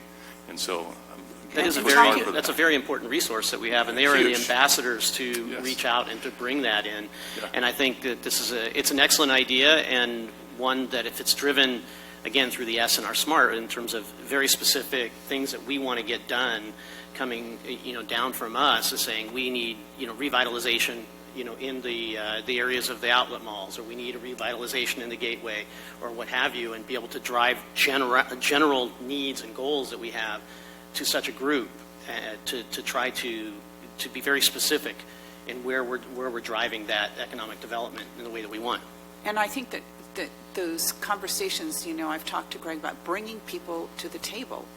The stakeholders, local developers, community development staff, investors, planners, all of the people that have a stake in this, sit down at the table and create the successful model and create the successful path working together, because first of all, I think there's a lot of miscommunication, if you will. And I think that, you hear, from somebody here, and then you hear it from somebody here, and it's like, okay, well, I'm hearing conflicting stories, but similar stories, this and that. Just get everybody to the table. Everybody at the table, we have knowledgeable, smart, intelligent, visionary people here that really want to participate in this. Invite them to the table. I'm going to sound a little redundant here because I know we're talking about relationships, but I want to give one more example. In our business, as in construction, it's hard to imagine us as business owners not having a relationship with someone who gives us money. And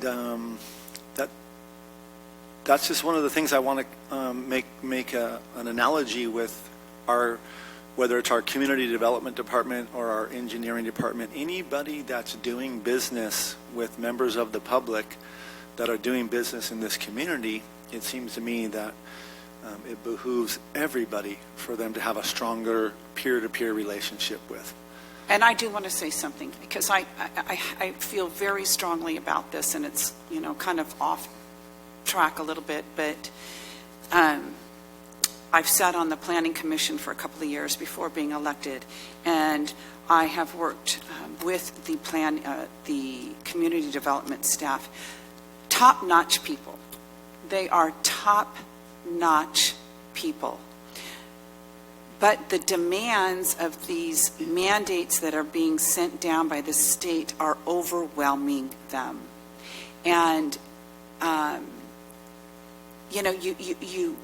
they have the greatest intent to provide the service that is expected by, people coming in using that department. But their heads are down because they are overwhelmed. They work long hours, and again, I think a lot of it is like you made reference, Greg, earlier. We were on the outside, and then we came on the inside, and it's like, oh, wait a minute, okay, now to your point, we didn't know what we didn't know, right?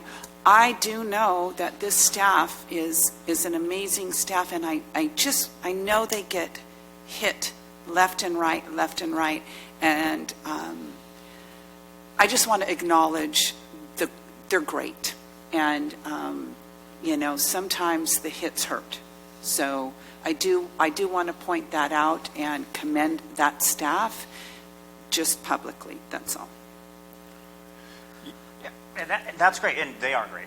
And the thing is that when we get and we return and we talk about the things that we want to do, then we're really going to be faced with what you're talking about, is the head under the water and the 18 work plan items that I showed you about community development, and then the priorities you want for those, because that's when the hard conversations come. But we're going to have a day and time when we do talk about challenges and staffing and things like that.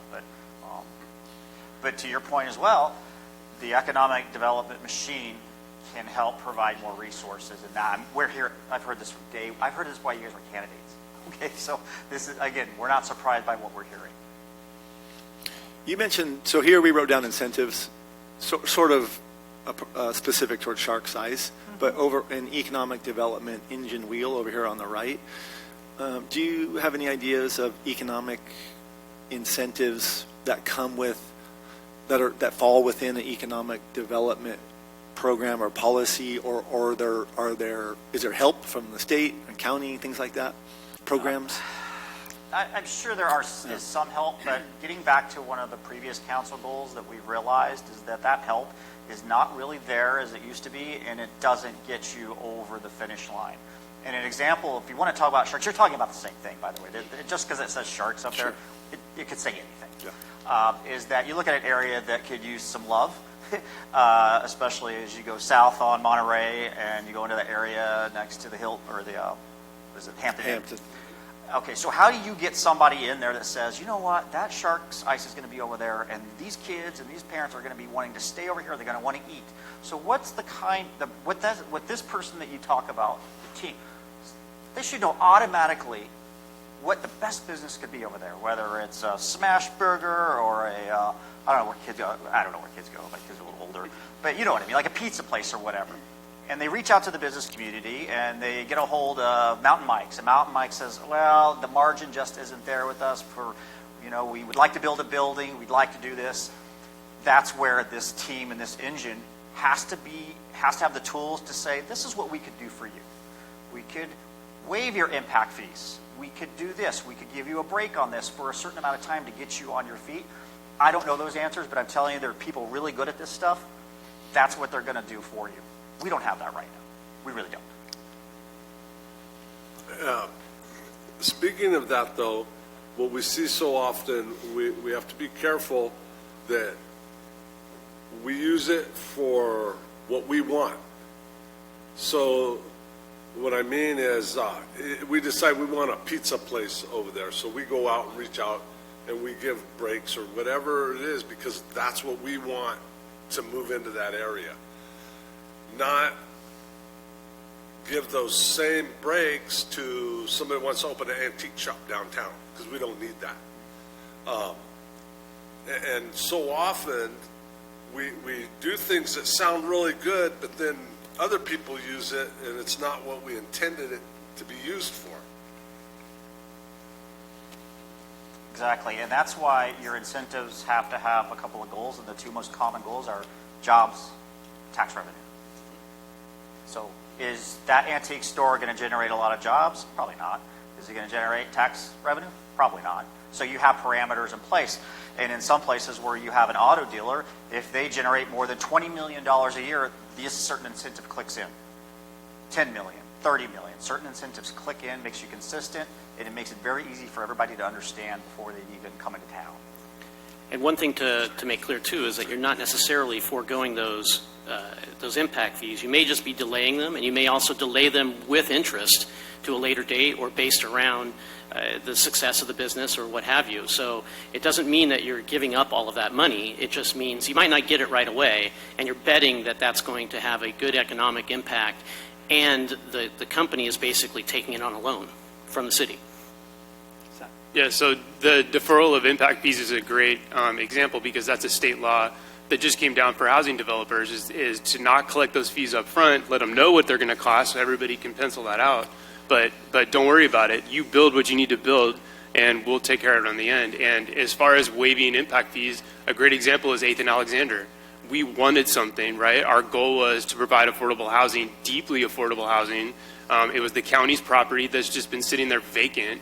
And this is exactly what we wanted, and it came to the council, and we waived like $2.1 million worth of impact fees because this is something that we wanted. So I think these are two things that should not be heavy lifts. We're oftentimes already streamlining and thinking of these creative ideas. They're just in different sectors. They're in a different silo. And by the way, this is coming out of the feedback from developers, like Jimmy has often said, every city is the worst in attracting developers because they all might say that in some way, shape, or form. But the fact is they do have choices on where to go. And making an economic reason that's both good for them and ultimately good for the city is what's key. And yes, to Councilmember Ramirez's point, having skilled people who have done this and who know how this process works is going to pay off for sure in the future. And so I like the direction we're going. This is so easy.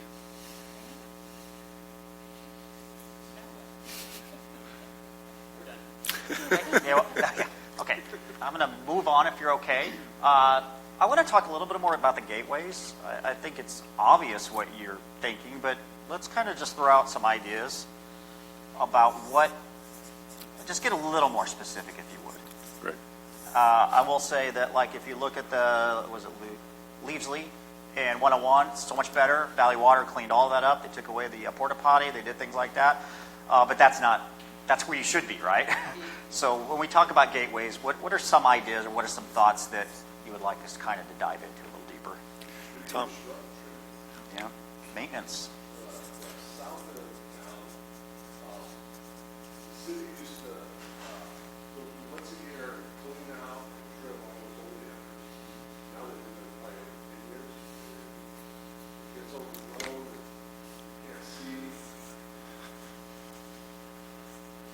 I can go through I have a list of different things that affect all through the city, but specifically in the gateways, and it goes to, Greg was talking about beautification in general. Things like the enforcement, and it's no surprise people, I'm saying this, is enforcement of signage ordinances, and not having it be the Wild West of the way things look when you come into town. Obviously, proactive graffiti removal, maybe not just reactive, and really looking for it. Litter. I know that there's jurisdictions for this kind of thing, but you know what? Why not be proactive as a city and even go where somebody else is supposed to do it, some other organization, just so that our city looks good when you get off the off-ramp. Definitely something, and I had landscape and tree issues as well down there.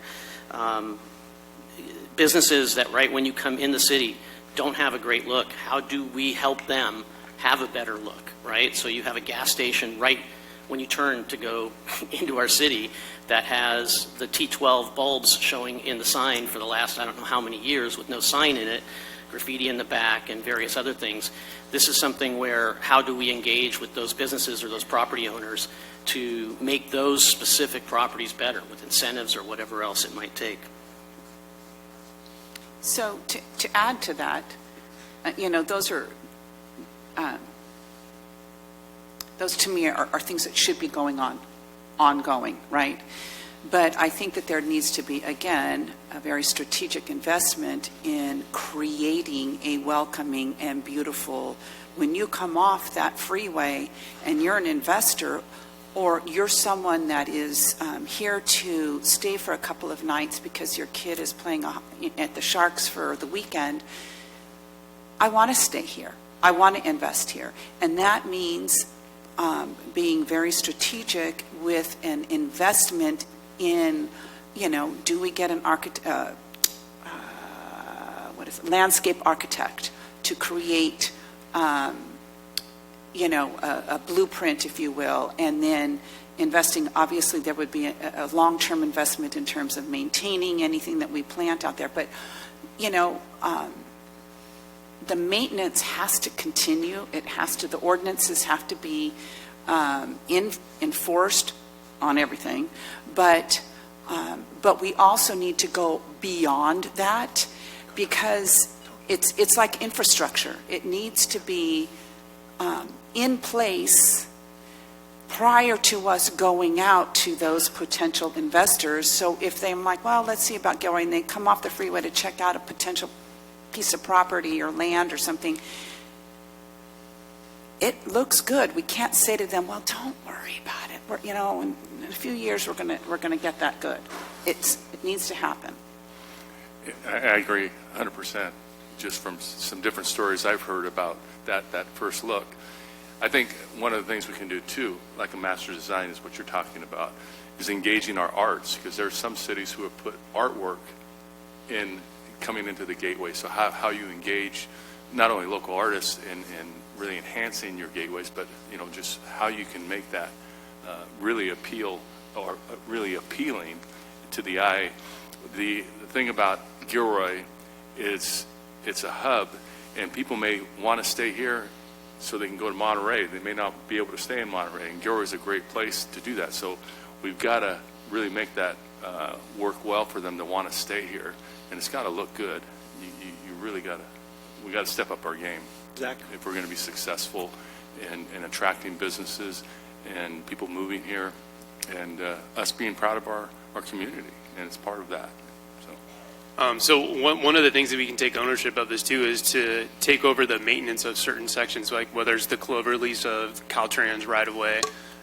We already do this on like Santa Teresa Boulevard. We have contracting crews that come through there and clean up. So if that's something that we want to get done, I'm pretty sure that would actually be nice to hear how much that would cost, or whether that's just an agreement that we have with Caltrans, so we can take ownership of it.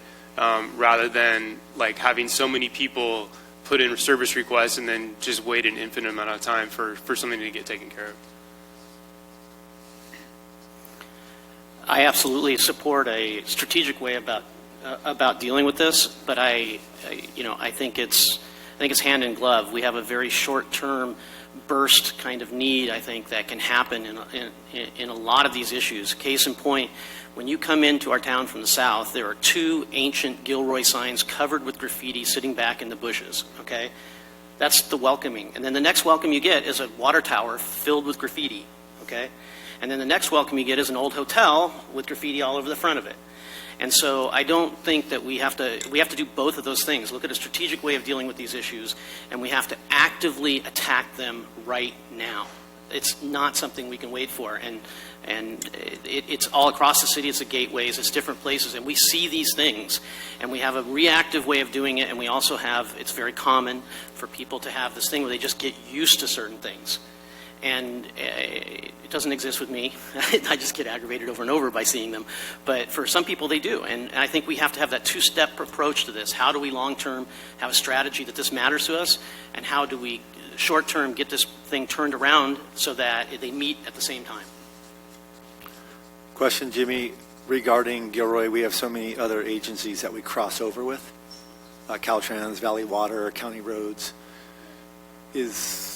Are those some of the challenges? I know I'm not supposed to say that word today, challenge. Is that sometimes that part of the challenge of maintaining some of these properties? Sure. Yeah. Yeah. So we need to. A lot of the places that we do sometimes jump into is because others have not. And for example, some of the creeks and things like that, we do get out there, much for health and safety issues. But it's a challenge. And there's no blame there. I'm not blaming them. I know they're like everybody. We'd love to do more, but I think it's something we can talk about. But we can also get community involvement in a lot of this too. This area of Monterey is being maintained by Gilroy Rotary Club or the Boy Scouts troop XYZ, and they get a sign out there, that type of thing. And that's that's an age-old a way of doing things where it's not necessarily, continually burdening the city, and we can provide tools to those organizations. If you see graffiti, this is what you use to abate it, or at least let us know, or whatever. But I think that it's, I think if the community starts to see that the city is investing and making an effort, there will be more buy-in and engagement from other resources to help with that effort ongoing. I'll cut down those 2 signs if you want, just letting you know. I'll add, I think we're all in sync when it comes to beautification, but I want to be careful that we're not focused just on the gateways. It's all the medians, it's park entrances, and I have a little experience in that work, and it's in my experience is that there's a great return for a little bit of investment just by a refreshing occasionally. So that needs to be part of this long-term maintenance and refresh. But when we get to the priorities, it's just like a house, right? When you go to sell a house, you better have a really nice front door, because it's a thing they go through and they come out of. It's their first impression, their last impression. So when we get to the nitty-gritty, which we're not doing here, it is the gateway areas, I think, that need the most push first, but it's all through the city. And I have to agree with the mayor. It's not just our gateways, and it's our citizens that are doing a lot of this dumping, because I know on Miller Avenue between 8th Street and Santa Teresa, it's becoming a dumping ground for furniture, for anything that they want. Now containers of oil have been dumped. that is something we're going to have to put our heads together to figure out what we're going to say to our citizens, that they should be taking pride in our city and not just dumping things wherever. So, and maybe something that when Public Works is driving around and they see some of the garbage, it would be nice for them to be able to pull over and pick it up and not just drive by. We have an issue in this area, probably everybody else has it too.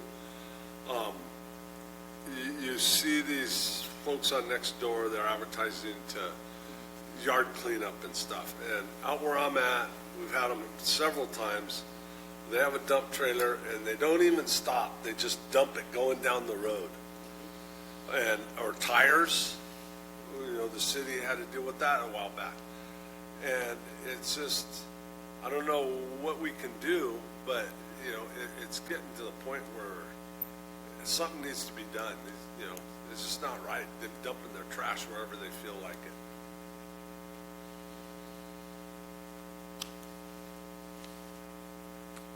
Anybody else? I'm only going to follow up one thing on what Dion said. I think overall, when you look at code enforcement or the enforcement of certain ordinances, we have fireworks, you know, ordinance enforcement, you have dumping, you have these things. I tend to think that either we're not hitting them hard enough with a hammer, we're not doing it enough, we don't have enough, I don't know, we don't have enough powder. I don't know what the reason is behind it, but if people are willing to keep doing things despite being against the law or against an ordinance, somewhere, right, we haven't done the right thing. Sometimes it can be a little bit of public shaming, you know, in social media. You know, hey, Gilroy, you're better than this. But other times, you're going to have repeat offenders that we've got to take it to them rather than just keep trying to clean up after them, so to speak. So I'll double down on that with you. Code enforcement was one of my things here. You know, if we're going to have codes, they need to be enforced. If that means more enforcement officers, whatever. But then also I think that if we start to improve and we start to have more, you know, our residents will have more pride, they're going to see something, say something, right? We see it all the time. You know, people, you know, take pictures and then they post it, you know. Here's a truck that was driving out past Dion's place and was dumping, and darn it, you know, we've done such a great effort here trying to beautify this place. I'm mad, and I'm going to take a picture of this, and I'm going to send it in. See something, say something. So I think it kind of goes hand in hand.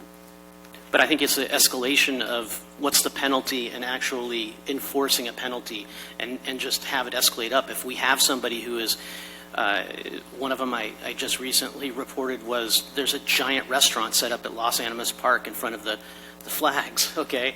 It's not the first time I've seen it there, and it's not the only place that this particular individual decides to set up a pop-up in the city. Hit them with 200, hit them with 500, hit them with 1,000, and then find a way that we can, through some way, shape, or form, enforce this. I look to you and you to help us do that. But that's the only way. And if it comes to fireworks and we can't get it through dollars and cents that we have, how do we get it through, the criminal system that somebody's, we're in fire danger and everything else? It's like, no, you lit off something that flew in the air.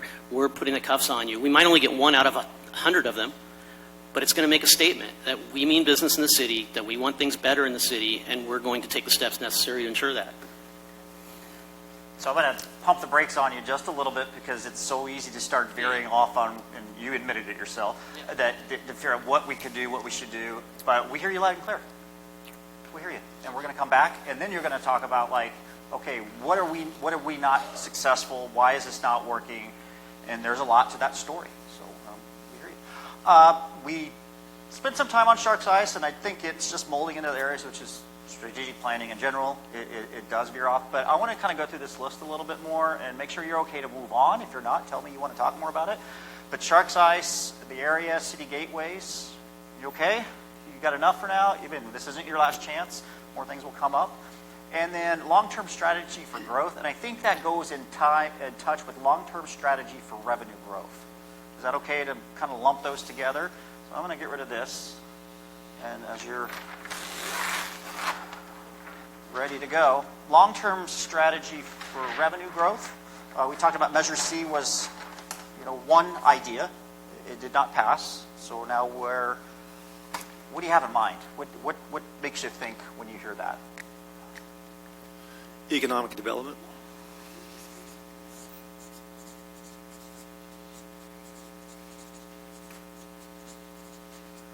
Is that the only way?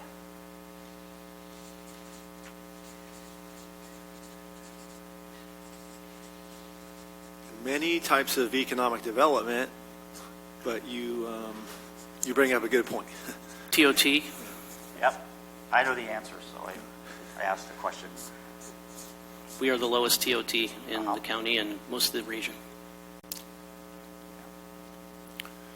Again, no bad ideas. So I'm going to throw one out here that might be a bad idea because I know it from other cities. There's things like, real estate transfer taxes, things like that. So yes, economic is development, but also sales tax measure. It's you got to think about it.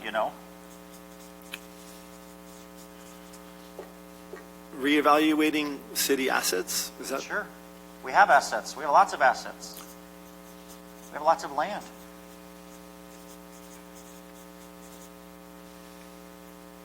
Resources. One time, but still, you want to buy something else and you can sell something, maybe you... Yeah. Do we have a vacant property that we know there's no way in heck we're ever going to use? That's an opportunity.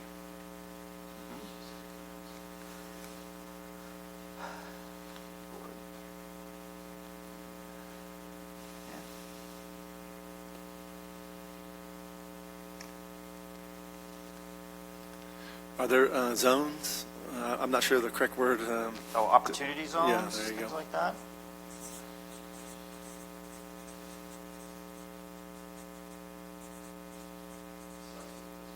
Yeah, there you go. That's the word I was looking for.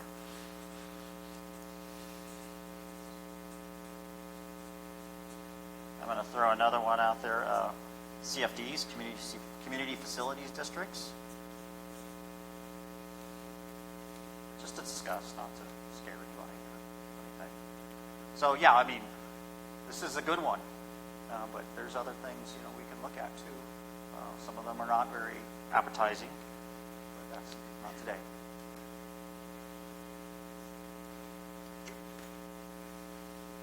Okay, I get the sense that this is not new stuff for anybody, and if you're ready to move on, we can move on to the other one. We talked about Economic Development Department. Do you want to continue to talk about that? Do you have enough here to send us off on our way, or do you think you have enough? I'm seeing a lot of head bob. Sure. Okay. Yeah, I think so too. But even though we're moving on from long-term strategy for revenue growth, I'm really looking forward to exploring some of those newer ones. Economic development, where we all been talking about that, but some of those other ones are interesting.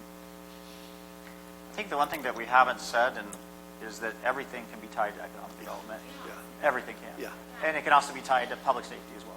Yeah. So just because you don't specifically say it every time, if you have that overall large plan, then it gets tied in eventually. And you can look at your TOT and say, why aren't people staying here in Gilroy? Well, it ties into a lot of the appearance. Sure. And so all these go hand in hand.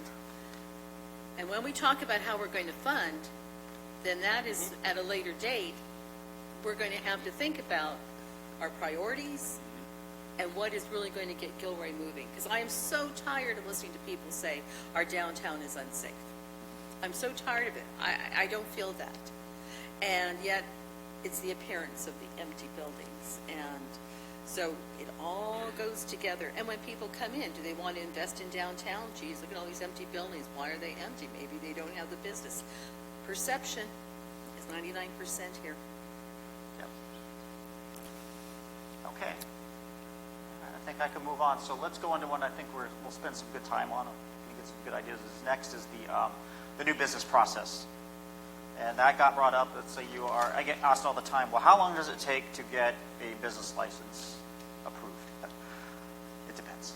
And it depends on the business, and it depends on what kind of business they're doing, what, do they have sewage, do they have their dry cleaner? So there's a whole 100 different ways, but what I'm hearing is the process. And so somebody has told you something they don't like about the process, or they'd like changed. Too long. So if we could dive into that next.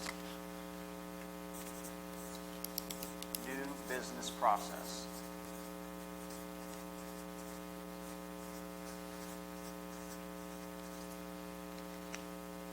I think it's tough for a business if they don't have, whether it's a developer that's helping them go through the process, and they're going this alone, it can be very daunting, and they don't know what to expect.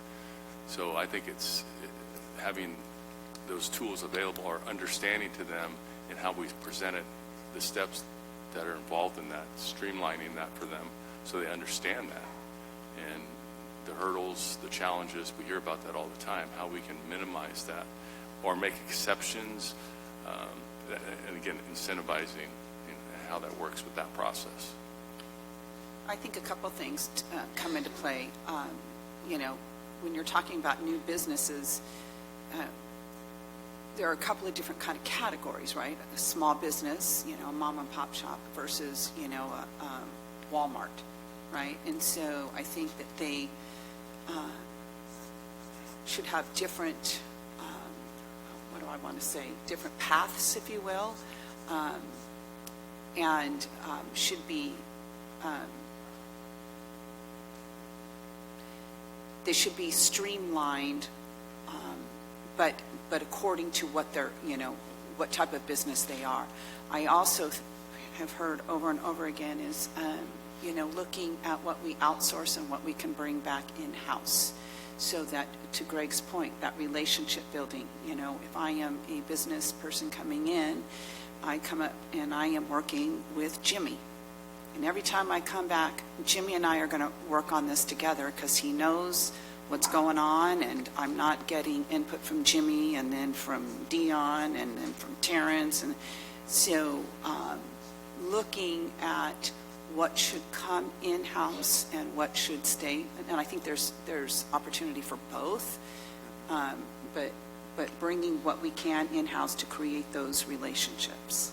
I think you would have, like, putting someone in front of this person, if you have a strong economic development team, they would be that source for that business to go to.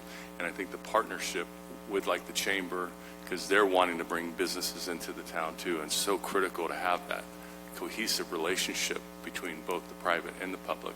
And that's where the opportunity is for us to create, so that the new business can understand that, but they got someone there, that person is their rep per se, and they can tie them in with the chamber to help them get acclimated to the community. It works, and it's there for us to really engage.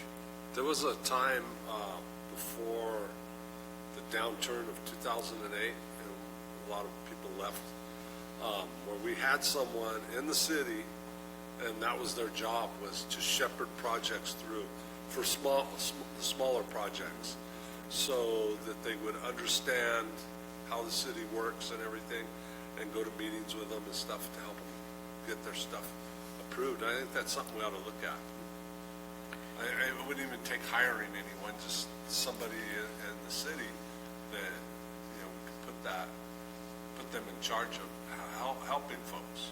Yeah, I think it's partly, it's in that economic development where you have that person. We need to become a city that when someone walks up to the counter, it's how can I help you with this? And that's their goal, is to help them get it done, not put a bunch of roadblocks. I like what I'm hearing. This is a nice common thread that's going through all of this, because of some of the same things I've written down here, which is, number one, it's not one size fits all, and that has to be part of the culture in the organization, to understand that, and then at the same time have trackable metrics that are expected. So they're not always going to be the same for every type of the one that fits in a particular group, but then you have the ability to have something pop up and triage it and bring people together to get the solution for that one because it's being recognized that way. The streamlining, the little guy, again, the little guy, and local development that really understands what's going on here is an incredible resource. I think this roundtable task force kind of idea where these things could be triaged and come into something like that so that they're not waiting until the persons are getting aggravated with a system and reaching out in a very inefficient way to every council member to bring it to them. So I'm really encouraged by everything that we're all saying here. I think there's some really good agreement. And I think the perception is government works very slow. And, coming from the private side and seeing it, how can you change that perception and help that process go faster? And for that person or business, it's critical to get that perception changed. It does what it does, and that's how government is, but there's an efficiency that you can expect, and there's metrics you can put in place that help it move faster where it's needed and necessary for businesses, because they got to be opened up and bring the money in, and the quicker we can help them do that. And the more we can use technology to bring sunlight into the process, Right. so that even staff who are doing everything that they're supposed to do and they're hitting everything that they're supposed to, and really a delay or what have you is on somebody else, it's apparent to everybody that that's the case. And so there can't be the kind of gaslighting that often goes on with these things, because people are motivated by money. That's just the way it is. That's good. I like it. But that also brings an interesting dynamic with the way situations are going to be explained and brought out. But if you bring sunlight to the whole process, it really, really helps.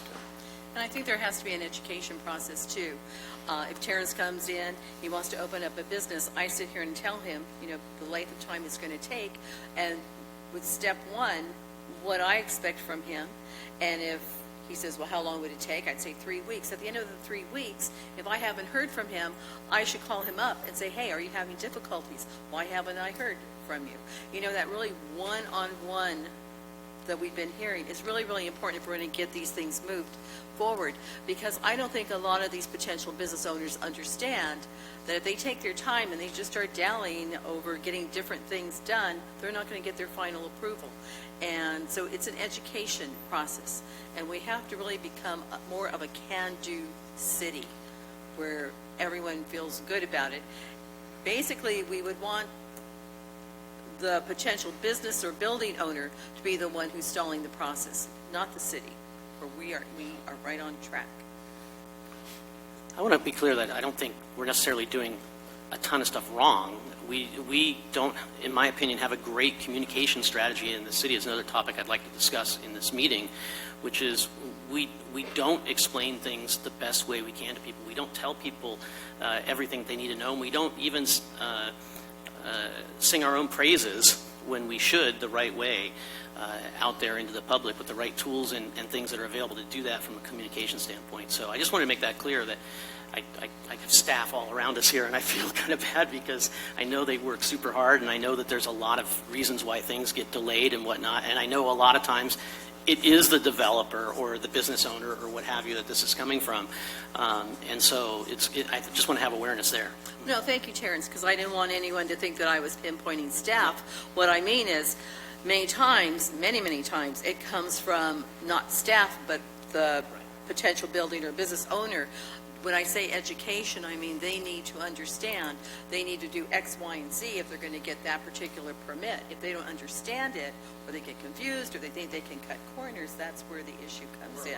So, okay. All right, all good. We're aligned. Go ahead, Okay. Zach. Go ahead. And I wonder if there's a way, the same way that C-Click Fix, that app is going to work, where someone could, point out some graffiti, and then it's always getting followed through by some department director or manager or employee. It's easy to track. I wonder if the same way that we sort of onboard these new businesses, whether that's in that land-based system or not, to have always have a staff member attached to there. So that way, if someone reaches out to one of us, or sometimes all 7 of us, and says something, who's your contact? You're supposed to have one person.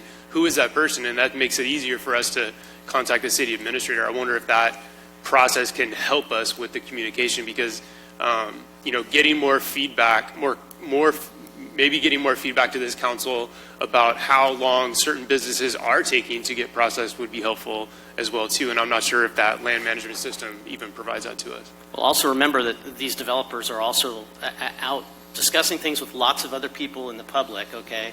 And they without a truth story being told, the story lives on its own to be created, okay?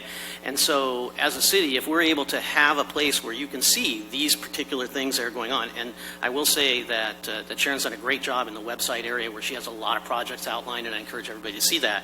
But if you have that and it's showing that we're in this phase of what this project is, and the onus right now is on the developer, right? It goes from yellow to orange or whatever it is, then okay, look, everybody can go look at this and know for themselves, and I can direct people in the community to, hey, I know you heard about Dutch Bros, okay, but really you need to go to this website. It's going to tell you where they are in that process and why it is in that process, and there's a lot of sunlight on the whole thing. So we've also skirted around the customer service issue. And I would like to just point out, I see a correlation between morale and customer service, and I think it's incumbent upon us to also address the morale issue, and what resources do we need to provide that will address the morale that then addresses the customer service. I have a comment based on what Terrence said a little bit a while ago. He talked about we think long-term, but he also said something about short-term bursts are important as well. And I think there can be no better message sent to the economic investors of this community that if we could figure out a way that our staff could share the burden of getting people to final, as well as enjoy the privilege of getting people to final.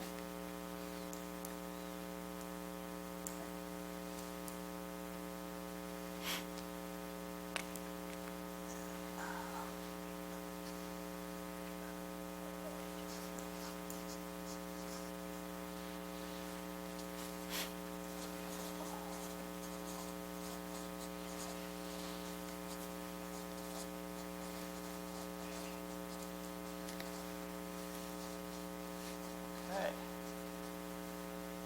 Anything else? Thank you. All right. Okay, I think we can sneak in a couple more here before we hit our break.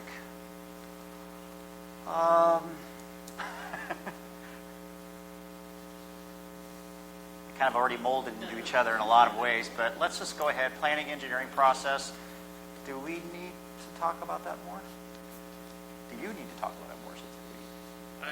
I want to mention one thing, and Terrence said it earlier, that how community development, when certain things feel, I guess, certain projects, whether they're housing, industrial, commercial, maybe they're getting a whole lot more chatter, so they feel they should put those on there, but not everything is on there, on that website. But it is certainly a great place to have everything just dumped. Here's the next opportunity to put public comment. So, maybe somehow having that process, whether that's like a internal discussion on when to put those up there. But I do like at least that process to be able to show somebody. I think that goes along transparency. We've talked about most of the community doesn't know what the truth log is, but we do. And when we talk about people going through the development process, we log every conversation and every step of that. And then sometimes we'll have a developer say, well, the city's holding up my permit. And you go look at the truth log, and this just happens once in a blue moon, that they didn't even apply for the permit. Those are the things that I'm hearing you would like to know before we have to go to the truth log, where you can go up there and say they had an initial indication they're looking into a permit. There's been no activity by the developer. I would like to say, first and foremost, rename that. I hate that name because it implies that somebody else is lying and that you're going to show them what the truth is. And so it is an adversarial way, in my opinion. So I think if we be more inclusive with the information that's out there in a proactive sense, as you said, we don't even have to go there at any point. We just send somebody to say, hey, whenever you're interested in what's happening, this is where you go to get that info, and it's going to be comprehensive, and some of it's going to be summarized in an executive summary and real easy for staff to do maybe, and some of it's going to be just a dump of stuff because we don't have enough time to really put it in a great looking format. And at least then that information is out there, and it gives an ability for us to send people somewhere. You could call it the address tracking site, the address of the building or the property. Well, we don't have And they to decide today what to call it or what not to call it. I know, Right. sorry. It's okay, it's all right. No, it's just throwing Handle out it. ideas. But today, let's not figure out what you're telling us. You want to know where you go to find the status. Okay, so we'll look and see what the options are there and what we call it and what we label it and things like that. Okay, we got about 10 more minutes. Anything else on this? Planning engineering process. Okay, I'm going to keep going. Streamlining, we have that. Do we really have that? Let me write that down, just even if it's already been written on the other one. I'll just write it down again. And I'll throw something out for that. Sure. So many of our staff are becoming more used to the streamlining that we do on the residential side. And I think that while there might not be other cities out there or models, examples of where we can say, oh, well, this city or this government also streamlines their commercial side, I think that I would look to staff to try to empower them on bringing those ideas forth to us as we're trying to find them, of you saying, hey, you know what, we've really streamlined our ADU process. I think I can streamline a process for a business that comes in with less than 25 employees and it's a new build.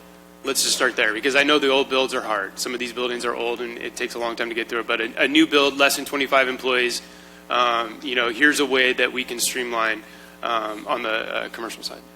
With a categorization, right? So you have these particular Yep. kinds of groups, and we talked earlier about the one size does not fit all kind of thing, and figuring out the smart way to basically divide and conquer all of these, and that the individual needs that each group needs. And this might be getting too much into the weeds, but I think that, if we're looking at streamlining and working proactively to get businesses opened, the health and safety components that are absolutely necessary to meet the requirements to open. But, if somebody's ordered a sign and, that vendor is behind schedule and things like that, that should not prohibit somebody from opening up their doors and start earning their keep. Just streamlining common sense things. Okay, anything else? I'm going to skip over fees and consultants because I think that one is going to take us a little bit of time. So I'll come back to that one. Commercial development process, Councilmember Hilton just mentioned that. Can you have the same kind of thing that you do for residential? Because residential is forced efficiency due to the laws and things like that, but not really the same case for commercial. Let's skip housing element 2 and come back to that, and let's talk a little bit about Builders Roundtable. You've talked a lot about forums and groups, but one of you who I think maybe Mr. Bracco mentioned to me a long time ago, these builders forums, where you would get developers in the room and talk about problems, but we talked a little bit about that, but if you want to expand on that or continue, I can take down some more. Again, I think it just comes down to the EDC and the relationships it has with the private side and arranging those types of events, both the Builders Roundtable, but also really getting just the locals, the investors who know what's going on here at the table. And I think that's what a lot of people want, is just the seat at the table to have that discussion. So how we facilitate that is really critical to get the robust discussions going for them. And also having multiple departments in those meetings, Yes. I think is one of the key things. Like one of the things that I do on my commute back and forth from the fire station in Oakland is I'll pop in a meeting that happened on the county, or I'll pop into one of our commission meetings. Just listening and being a part of something oftentimes sparks an interest in me, gets an idea going, or I see a potential to say, you know what, I know something that they don't know, and try to build that connection. So having more people in that room where they think, like, why am I going to a builder's roundtable? What does a developer's roundtable have to do with me? Well, they start learning that, you know, there's all these different aspects of economic development or anything else we're talking about that they could pick up on and learn. And sometimes it goes right back to that same exact thing where a majority of us have said, it's just, it builds that peer-to-peer relationship, right? And it gets that buy-in of like, that's a great idea what you pitched. I want to help you get to the finish line. And then having them public also allows members of the council to be able to, you know, latch on to different things that are important to us, or different funding resources or connections within the community or the region that we know that to help them be successful as well. And not just having a forum where it's like, okay, you know, if you want to come, but being very proactive in reaching out to these stakeholders and saying, we need you at the table. Please come, you know, and, you know, really creating the first steps towards those relationships and just being proactive. And it's definitely got to be something that's more than once a year. I know that our housing program, you know, one of the policies that says you'll do this once a year. I think that as we go along with this and get more buy-in, I think you'll realize that once a year is probably not enough. It'll probably feel like a checkbox, but that, you know, maybe it should be something that's more often.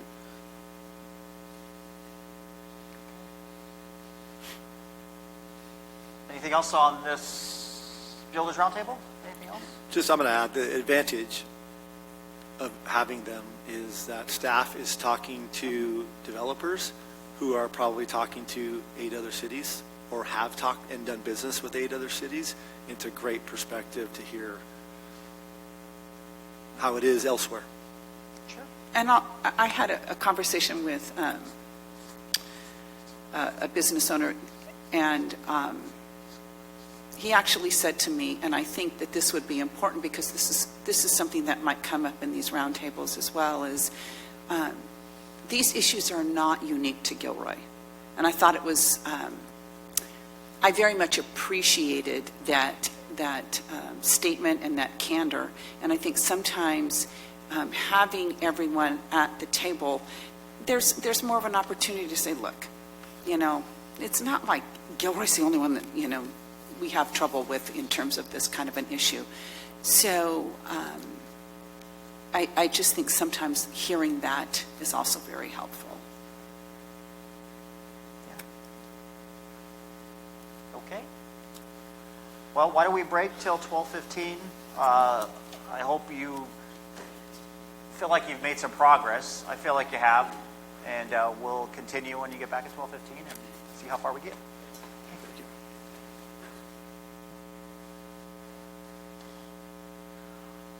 Okay, I think we're ready to get started again, 12:16. Just a reminder, the next public comment's at 1:30, and then at 1:30 we will be wherever we are in the list, and we'll turn it back over to council, and we'll talk about next steps and things like that. So the train keeps moving. So the next one I wanted to go back to was fees and consultants. I don't have anything to really get you started with this, so if anybody has any comments, this is obviously something that has been brought up, and so ready to talk about the fees and city charges. Again, this is development related, which, as we said, everything's economic development related. So, When would the idea of fees come up in the economic development? When you're going to waive them? that could be. Or are they too high to entice? Well, I think, you know, I just be honest here, developers in general don't like paying fees. Who does? So is the thought that our fees are too high or that we should be waiving them in certain instances? Those fees, like we're talking about in the development, that they go to consultants who do some of the work for us. We outsource quite a bit, or not quite a bit, but some of our plan check reviews, things like that. I know you all heard feedback about that. But Zach, in turn, maybe both of you guys said, is there times that you can defer them to help development? Sure. Not waive, but defer? As Councilmember Hilton said, for housing, the impact fees are due at occupancy. Used to be they were due at application or issuance of permit, and that's, so for housing, you don't incur those costs, but it's not the same for everything. You know, you can defer them, you can loan them, you can have them paid them over time.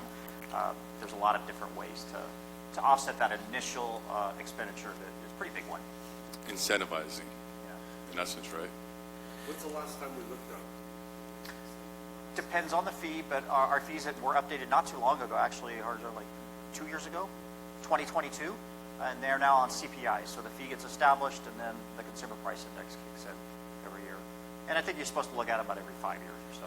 So have we done a kind of a deep dive and analysis and, you know, how we compare to like cities and things like that? Yeah, we have that.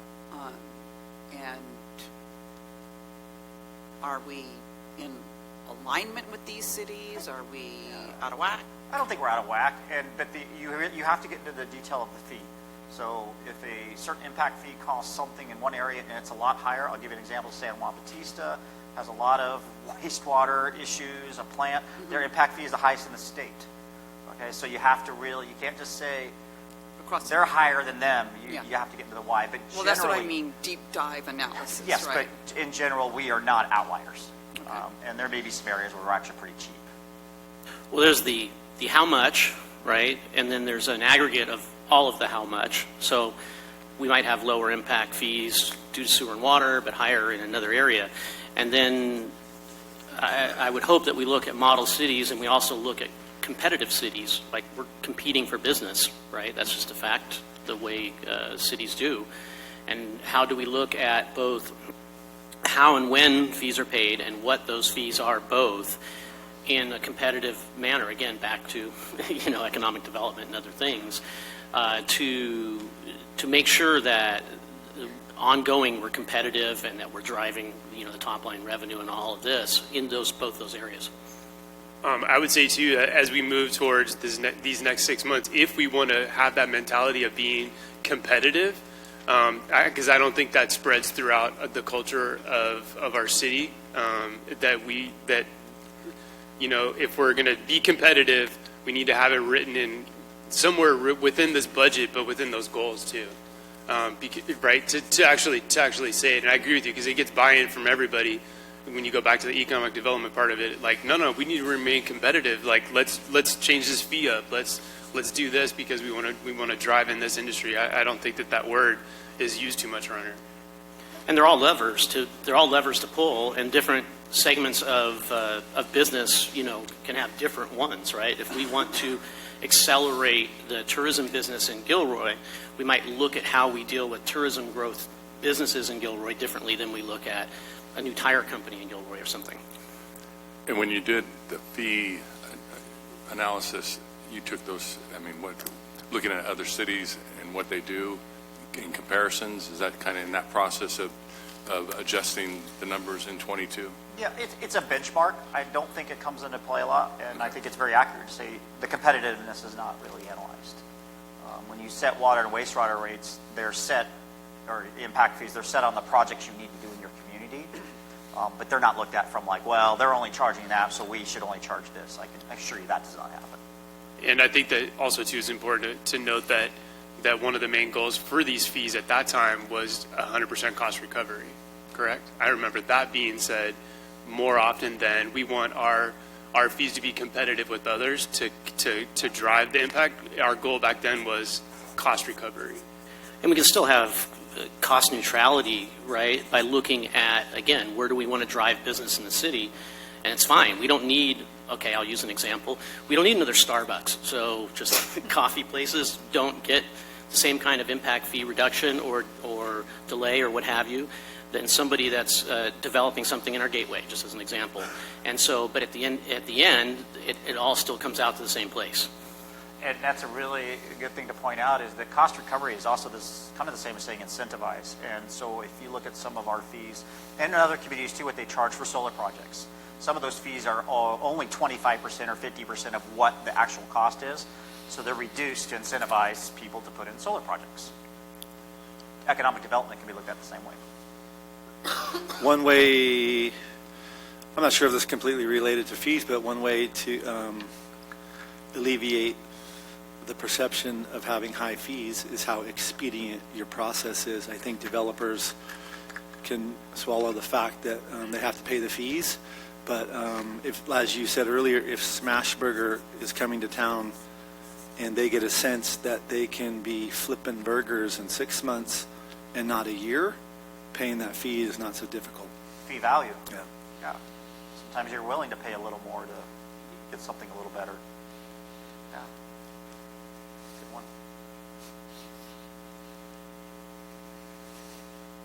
Is anybody saying our fees aren't high enough? Nothing to base that on at this point. Well, then how often do we do a fee study? About every 5 years. Okay, so we're coming up on it. 27 or so. We just did it in 22. But sometimes cities do find that they're not charging enough, and they make a conscious decision not to be that community. So that goes back to the fee value. I mean, you're never going to hear a developer say that, wow, you guys are way too cheap, but you'll see it in the results of what they produce. Yeah. Okay. Some good stuff here. Anything else in this area you want to throw out there? Would we miss? Well, we didn't really get into consultants, but we have a little bit. You know, when we talk about outsourcing and in-house. And ironically, if you look at the evolution of most cities, they go back and forth.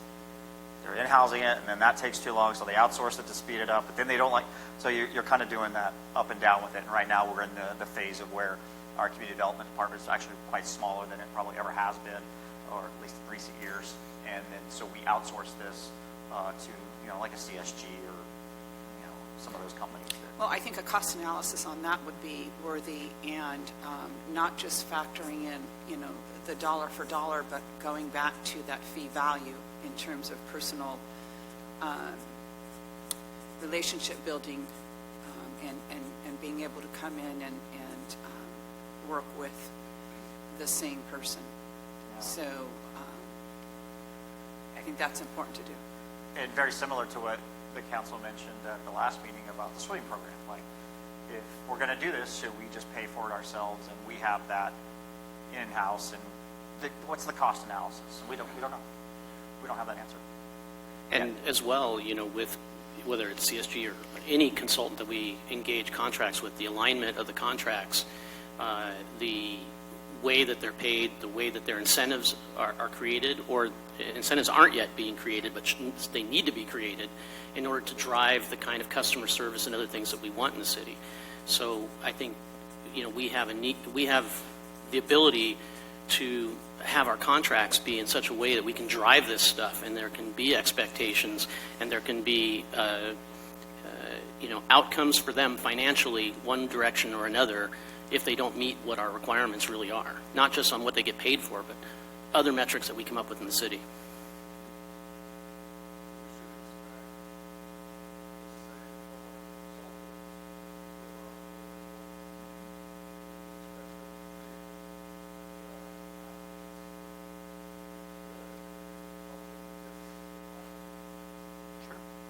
The beauty is that not only can I expect the same, I can even expect even more, and I can provide incentives to get even more that I might not even be able to do with employees because of the way the structure is set up.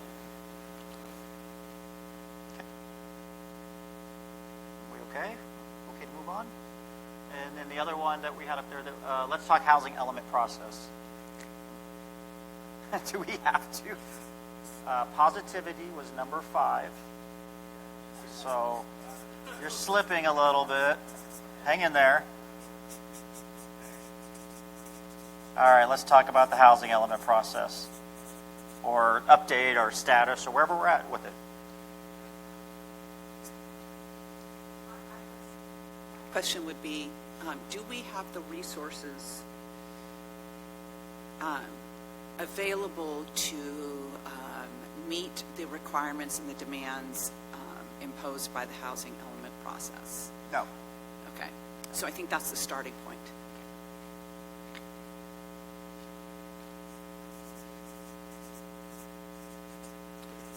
we're always playing catch-up. I'm going to throw it out there because it's in somewhat the parallel is the leaf catching mechanisms and mandates.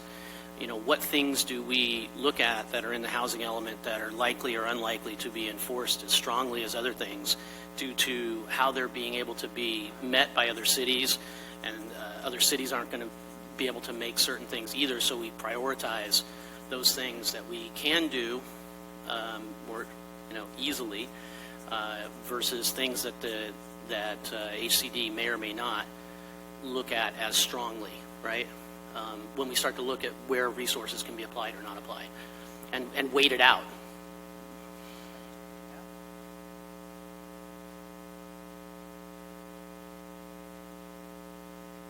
And I'll just add too that a lot of these programs that we do have, I think we do have the in-house capability and experience to get a lot of these policies done. I don't think that majority of them are big, heavy lifts.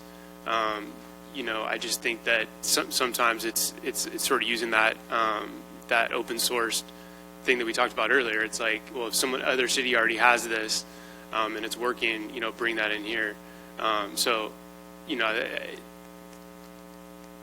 That's pretty much what I want to say on this one, because I mean, I can see how it is daunting, and we'll hear our annual progress report in March.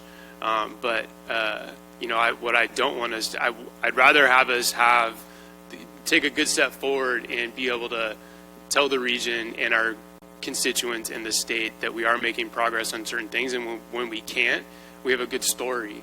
I think that's what they want to hear. I think that's what I want to hear, is that there's a story and a reason why we couldn't get a program finished, because we're not treating this as a paper exercise anymore. I have an agreement there, and the easy things and the things that can be copied, absolutely, we should already be doing those and just stamp it out, move it along. Other things that need to be done, we are in a zero-sum situation. So I think we do have to look a little more carefully as to, okay, how important is that going to be? What's the timeline really on that? What's really going to be enforced? What's the story going to be? That's a good way of putting it, I guess. And how does it fit in with all of these other goals and expectations that we have?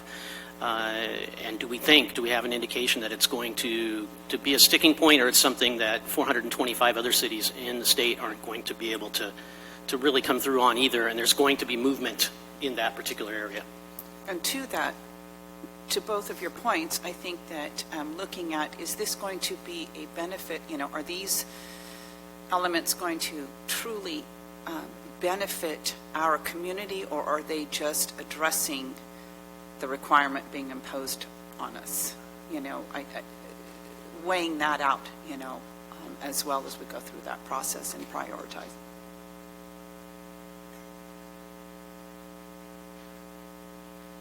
Okay, so on that topic, we really have two things that we're going to be talking about, is the resources needed, and then mandates that are likely enforced and not enforced. It's pretty broad topics, but it's at least a start. I'm sure we'll evolve. Anything else anybody would like to add to that? I know we've talked about mandates and unfunded. This is a huge one, right? So there's no, what I was asking you earlier, are there any opportunities for funding from agencies? Is there anybody offering help? Because resources needed as number one is a big challenge. All right. Yeah, definitely. Okay, can I move on?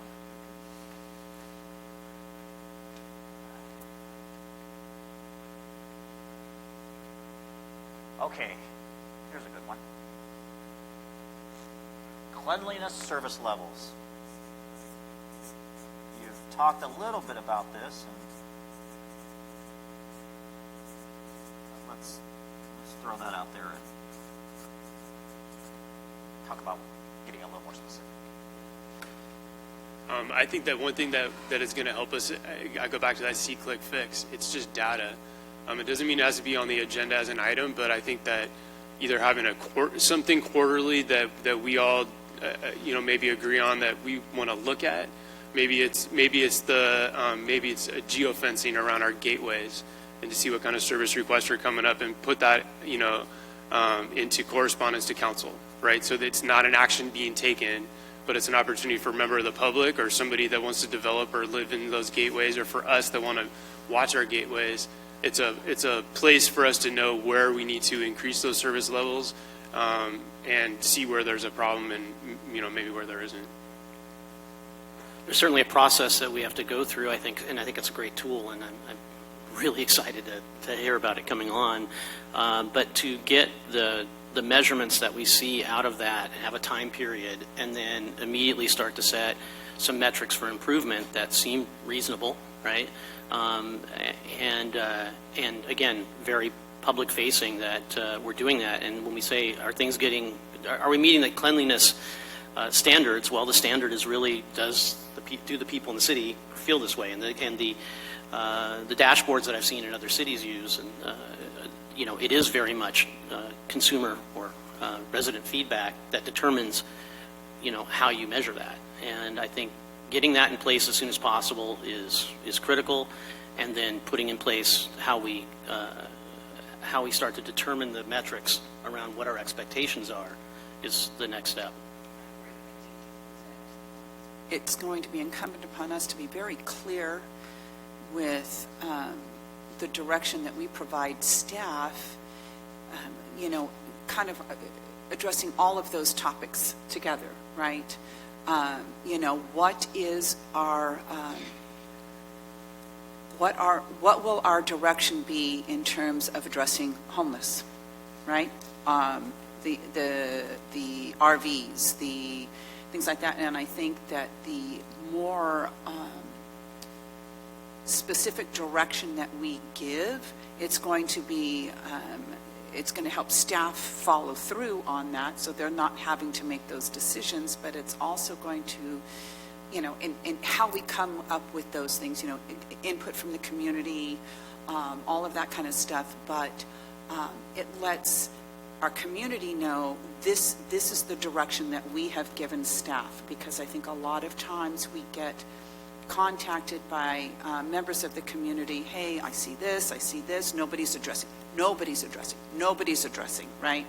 And it's, we've got the data coming in, but before we get the data, we have to kind of come to an idea of what direction are we giving. It has to be very clear so that we can clearly measure those outcomes and then give that back to our community. I think also what the mayor said, and Councilman Bracco, about scheduling maintenance, it's critical that these types of things are part of the schedule, and their schedules, in whether it's quarterly or with the seasons of the year, but that it's built in, so those gateways, those strips are being maintained, and they're not filled with weeds. The trees are being trimmed. It looks good, and that goes a long way of maintaining that cleanliness and having it. Go ahead, Tom. No, go No, ahead. that's- See, I'm going to go even further.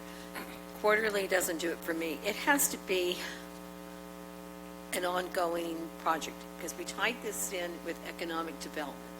And if we want people to be interested in living here, spending their money here, staying here in the hotels, having businesses here, we have to have a clean-looking city. It might even have to be weekly in some areas where garbage keeps piling up. Leavesley got cleaned up, but it's still with a lot of garbage. And that's what the public sees when they're coming in. So service levels, I guess until things change or get under control, I would say the service level has to be whatever it takes to maintain a clean-looking city. And hopefully you can pull back on it after a while. But I think, too, we need to take into consideration when the city did it, the city looked a lot better than it does now. I see some of our contractors go through, and you can't even tell they did anything. They do such a crappy job sometimes. But when the city did it, I don't know, I think it was some more pride that was taken, and the city employees would see stuff that needed to be done, and it would get done, where that's not happening today. I don't understand, I personally don't understand the difference between that, because it's the city workers, right, that are responsible to basically monitor and make those particular, so either the contracts are bad with those particular entities, or they're not being enforced correctly with them. So, I definitely am not against doing that. I don't necessarily know that there's better inside or outside, because I think both require us to have that level of oversight. And the idea of these objective expectations on everything is super important, and the way that you can get the feedback and you can get the measurement is it's ongoing pulse of the city. Okay, so it's not one survey that we get people to do. I know I'm getting into detail, but it's like, it literally is something we're doing all the time. You get one question that says, is the city looking better today, worse today, or the same, in terms of this. And one thing goes out to one person over here, and if you do this continually, it's the way these things work, we will have a great pulse of how things are going in the city, and then we can go back to those people who are supposed to manage stuff and say, hey, we've got to get those guys in line. Technology. If we're looking for two comments, if we're looking for routine maintenance, so if you go around town anywhere, any parking lot, any house that looks great, it's being done weekly. So I know it's expensive, but that's that's how much it's being done. Secondly, when it comes to cleanliness, I'll bring it up again. We have so many crossover agencies in our community, and unfortunately, perception is reality for our community members. Right? They don't know that that's not our property. And so maybe there's a way that we can figure out a better way to have cross-agency communication and raise the expectation that they need to do their part. It's their property, keep it clean. It's not our role. And a good example of that is the boat out on Fitzgerald the past couple of weeks. Oh, yes. Right? The SS Minnow? The SS Minnow, the perception was it was City of Gilroy, and it wasn't. Right. So, and it went on for weeks and weeks and weeks, and It's still there. yeah, no, it's gone. It is gone. Oh, then it must have just been gone, removed yeah, a couple the of other days day. ago. So Floated away with the rain. cross-agency cooperation and raise the expectation of these other agencies. Thank you. All right, then, top two.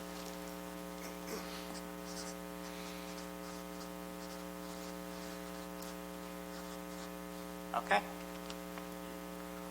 All right, I'm going to move on until you tell me not to. Let's talk about roads and transportation. Everybody likes good roads. Anything, Harry, you want to discuss? Just keep it up. Continue the I program. like that. What about San Ysidro? The park? No, the roadway. Oh, the roadway. Yeah, well, okay. No, not that specific. We'll start giving you street names. Yeah, be careful what you ask for. But, okay, that's good. We're going to talk about the program we've had in the years. Hopefully, I don't say hopefully, I don't want to lead, but there's some appetite to continue that program, and we're going to show you the merits and the success, and then when San Ysidro gets fixed. Transportation? Anyone?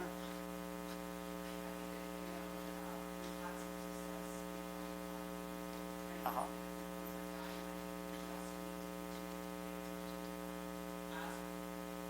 As we continue to grow as a city, which we are going to do, given the state mandates,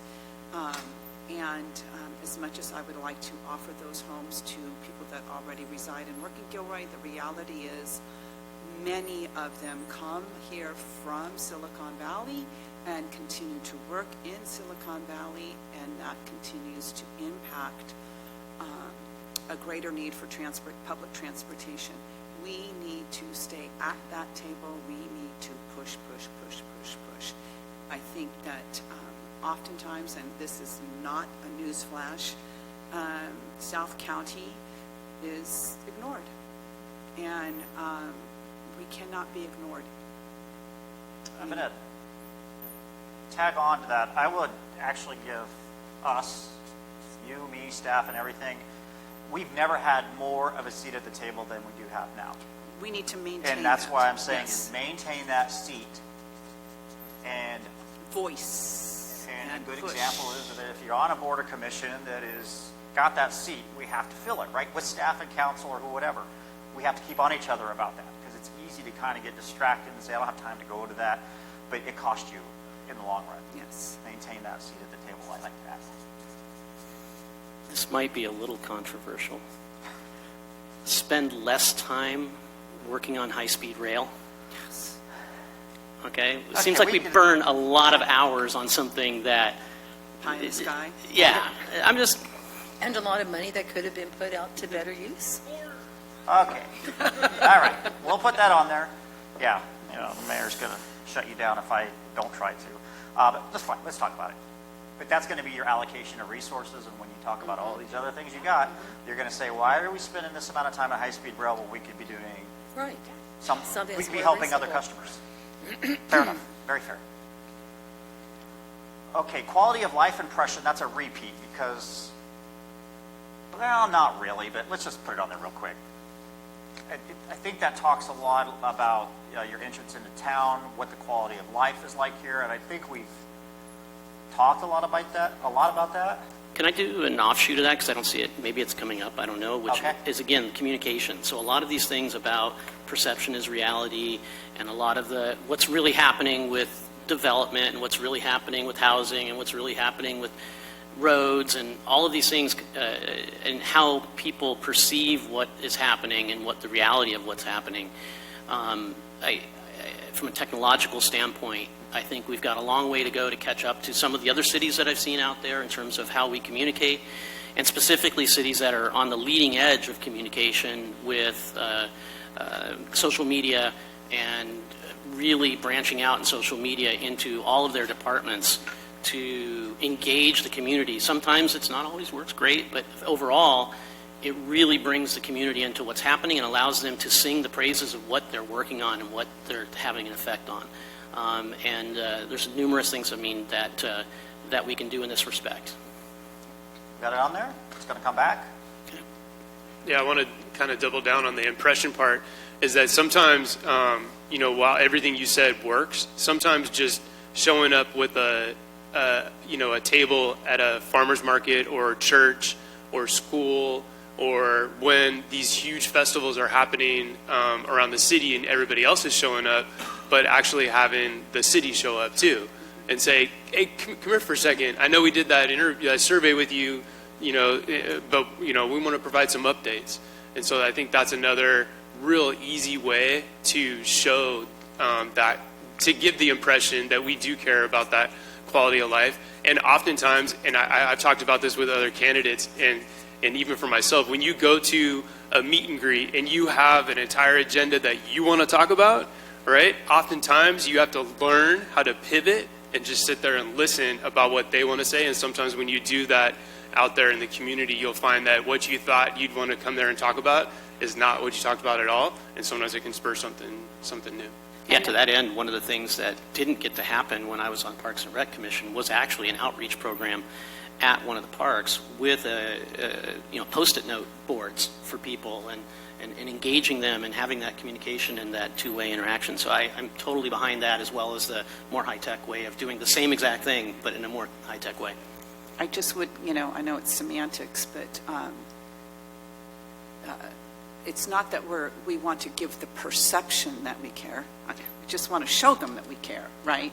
So that is a reality. I believe that, with all of us, it's a reality. I believe with staff, it's a reality. And so it's not, that we're trying to give the perception. I think it's how do we communicate, yes, that we do care and that we do want to hear and learn and I like the kind of remind them or let them know as opposed to trying to convince them or whatever, because we do care. You change the perception by doing. Yeah. Is really what it comes down to. And you control the narrative if you do that. Yeah. So it's either let the community control the narrative of what they think is happening here, or you're constantly telling them what is actually happening here. In the absence of a story, people will make up their own.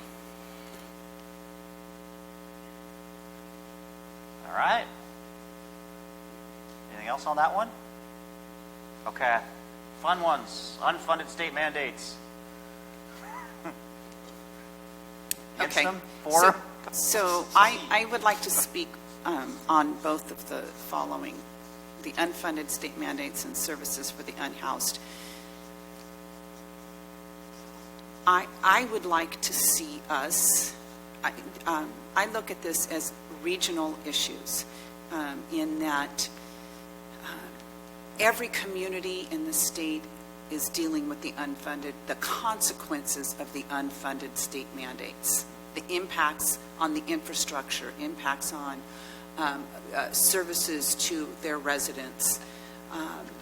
We are all being impacted by the growing number of unhoused.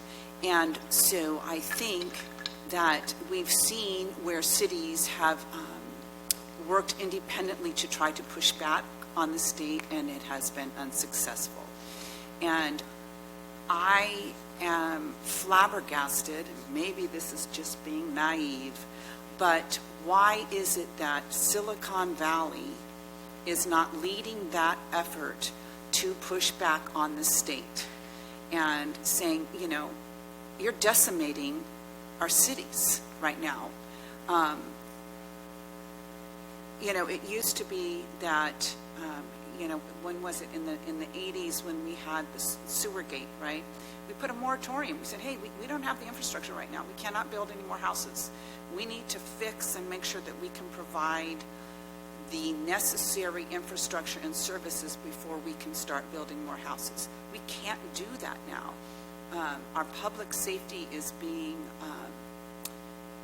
so, you know, annihilated, stripped, I don't know what it is, but we're not alone in that. All cities are experiencing this, and I would like to see us, if no one else is taking it on, we take it on, and we work and be the leaders regionally and say we need to work together, and we need to push really hard on these state mandates. We need to push. Providing Santa Clara County with 100 beds for the unhoused is a joke. That needs to change. We cannot provide what is necessary as a city for the unhoused in our community. Can't do it. We just can't. We can work with our nonprofits and, you know, try to meet their basic needs and stuff, but we cannot address the needs of the unhoused. We can, you know, we are being killed by the unfunded state mandates, and I think that we need to look at how we can be pushing this at a regional level. I've got a comment or two on this. So the numbers are stark at how out of balance Gilroy is to the rest of the county in this regard. In the unhoused, yes. And it is not slightly, it's dramatically. And we're talking, 18 in 1,000 in the last point in time report. It's 6.5 in San Jose. Okay, so we almost have 3 times per capita the unhoused in Gilroy. Anybody that wants to be intellectually honest about this has to say that is out of balance with the community. It's not in line with the community. You're not 3 times as likely to be poor, 3 times as likely to be unhoused in Gilroy over the rest of the county. Yet we're shouldering a huge burden on this. And council member, I mean, going to the state's great, but we got to go to the county, right? We've got to hit the county, hit them hard, and say, look, there's got to be a way to deal with this unhoused situation that we have, because anybody who wants to say, hey, every one of them started out in Gilroy, they're all Gilroy residents, it's not the case. Can't even start the conversation from there. So we have to have a balance of dealing with the problem that we have, that these poor people have, by doing what we can as a city to get the county to pony up, if at all possible, work harder with nonprofits to figure out how to get them more money, not necessarily from our coffers, because we can't find that money. And then also have an expectation that the bad actors, okay, that are in this particular community, that are making it hard for people who are really struggling to now be labeled as a problem and all of these other things, we need to have the tools in place by which we can extract them out of the problem, because they are a problem. If they're continually causing a problem for public services, for businesses, for things, they're not just inconveniently somewhere, they're inconveniently right in the middle of how it affects the city in ways that are unsafe, unhealthy, and you know, when we talk about quality of life, we have to consider the quality of life for all. When we talk about, a gentleman spoke about, how can we be kind? We have to be kind. We can't have kindness for a small group of people on the backs of making things unkind for families who want their kids not to have needles in the park, or for steelhead to not be able to live in the creeks. I So agree. And that's the where I reality- stand on that. Yeah, I 100% agree, but I think we can come at it with compassion, and in my opinion, I'm going to say it, conservatorship. You know, we have the unhoused problem because the state closed.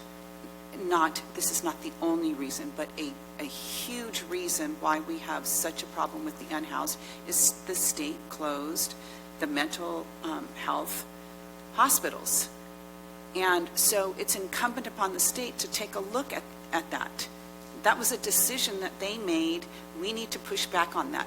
Yes, the county, I agree, the county, the state, but cities like Gilroy, Morgan Hill, Hollister, San Juan Bautista, all of these small cities, we do not have the resources to address this issue with compassion in the way that, you know, okay, so we can tell our police department and our enforcement officers, hey, push them out. Push them out. We don't want to see them anymore. Well, that's not taking care of the issue. It's not coming from a place of compassion.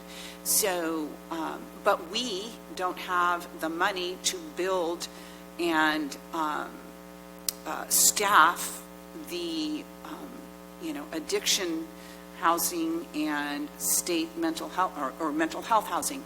That's what I'm saying, is we need to push, whether it's on the state, whether it's on the county, but we need to say, you're the ones with the money, you need to help us address this problem. I just don't want to conflate the two. We've got there are two different avenues here. There's the following law for certain people in the way that they act, and there's a need to drive help to the right places and understand the unique predicament that Gilroy is in comparison to everybody else in the county. And I don't believe that has got the level of awareness, and I don't know how to solve that in terms of this discussion, but it definitely is a key part of it, is how, you know, how does our city put the effort and the engagement forward with those in the county and in the state to look to how are you going to help relieve this for us, because it's not all ours. I have a comment. What I heard a little while ago is, you know, we talked about unfunded mandates, but then we also pulled that conversation into the unhoused. And unfunded mandates for the housing element is one thing, but the idea that there's not money out there from the county agencies and nonprofit organizations to assist when the unhoused, I don't believe is true. I believe that there is money out there, so we need to do better as a city to go and track it down and build some of those relationships so that we are not relying on our own general fund to do that type of work. Number two, I agree with Councilman Fugazi. We are out of balance. We do have an unproportionate amount of unhoused people in Gilroy, but I think we are also out of balance on what I just said. We do not go out and build the relationships with outside agencies to help us reduce those levels. And if we do that, through carefully vetted relationships with outside agencies, I think we can improve. So to add to the number 11 there is just better relationships with possible funding agencies. Go ahead. Oh, sorry. I do think that the first thing that we would ask council, and I'm not asking you to do that now, is that you have to give policy discussion and direction about what your philosophy is for the unhoused. Because some of these things won't happen without the policy guidance of the council, that's what you as a group want to do. Like many things that we already discussed, Right, there's a short-term and a long-term way to deal, and the one doesn't predicate itself on the other necessarily, is I guess what I'm saying. And let's remind ourselves of that here. Okay? Anything else? Well, I'm going to say something about the services, because I'm not sure that's an accurate statement saying the city hasn't gone out to look for money, because I felt that we were. And Jimmy, did we have people on our staff that did go out and see what kind of funding could come into the city? Well, I think some of that happens on a certain scale. But again, it comes from the policy direction that we receive, and I don't know that the council has changed what we've really done previously. So you could say, did we do it enough, or did we do it too much? I don't know the answer to that. There is money out there, but what that money solves is what is really going to help knowing what the policy and the goals of the council are. Because as I think somebody said, if you say you want them all gone, that's a whole lot different, funding you're looking for. If you're looking to help with mental health or addiction centers, another pot of money you're looking at. So that's really why it's important to know. How full is the armory right now in the cold weather? I was told last night there were 10 beds open. Because isn't that part of the problem, where to go to the armory, you have to not be on drugs and you cannot be drunk, correct? I don't know. Because I thought that was the policy at one time. I think it was at one time, but I know COVID and all these other things, and so that's a whole nother, kind of getting in how that part of the system works. It does provide value to some people, but others it doesn't work for. I think that, again, this is a multifaceted problem, as we all know, but one of the, I guess, called spokes, as Kelly mentioned, in this particular problem is, again, the equal application of the law to people within the city. And if we are, if people are hungry, they don't get to fill up their basket at Safeway and push it out the front door and then get it forgiven. It's just not the way it works. And so things like vehicle registration, parking things, all of these kinds of things that are expected on citizens, many of which who themselves are poor but have to follow the law, is one step that's different from getting funding for other things. I know there's an interconnectedness there, but I don't think it's an unreasonable thing that most people within the city would like people to have the law applied equally.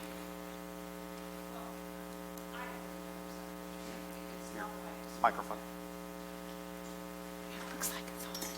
But the one thing I would like to say with regards to funding, we've said it a couple of times, if we as a council say, go after some funding for the unhoused or, for some of these unfunded state mandates or whatever, we have to be very specific and clear as to the direction.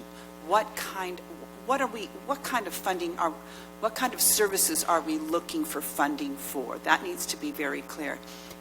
But the second piece to that is an understanding, and you and I have had this conversation, and in my experience with grants is, there may be a lot of money out there, but is it worth going after?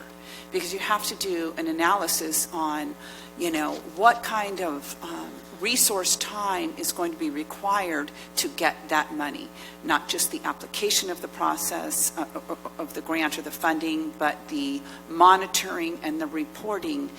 You have to do kind of an cost on that, and you have to be able to say, yeah, there's money and it looks all great, but the reality is it's not, because the resources required to apply, manage, and report back on that funding the net just isn't there. So. There has to be a strategy with that, because if you look, the state has thrown how many billions of dollars at this? 24 billion. Yeah. But remember, sorry, today is about the what, not Yeah, the how. I know that. Right, I understand right. that, So, sorry. but I was just commenting on that and stating that. Okay, it's okay. All right, so hopefully we've got enough here to bring back and talk about these and dive more into the weeds and dive more into your policy direction. So are we ready to go on? Okay, so we're doing great.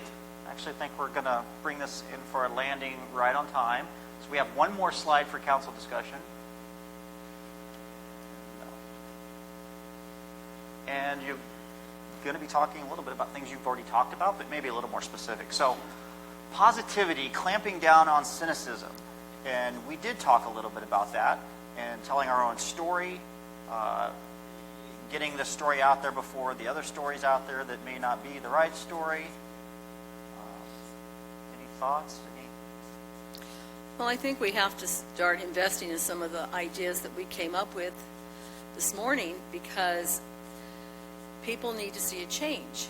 And if they start to see a cleaner city and they start to see more businesses opening up, it's easier to argue the positive side of the city, and they're going to see it, and they're going to be some of our biggest cheerleaders. It takes work on both sides, the citizen and the city.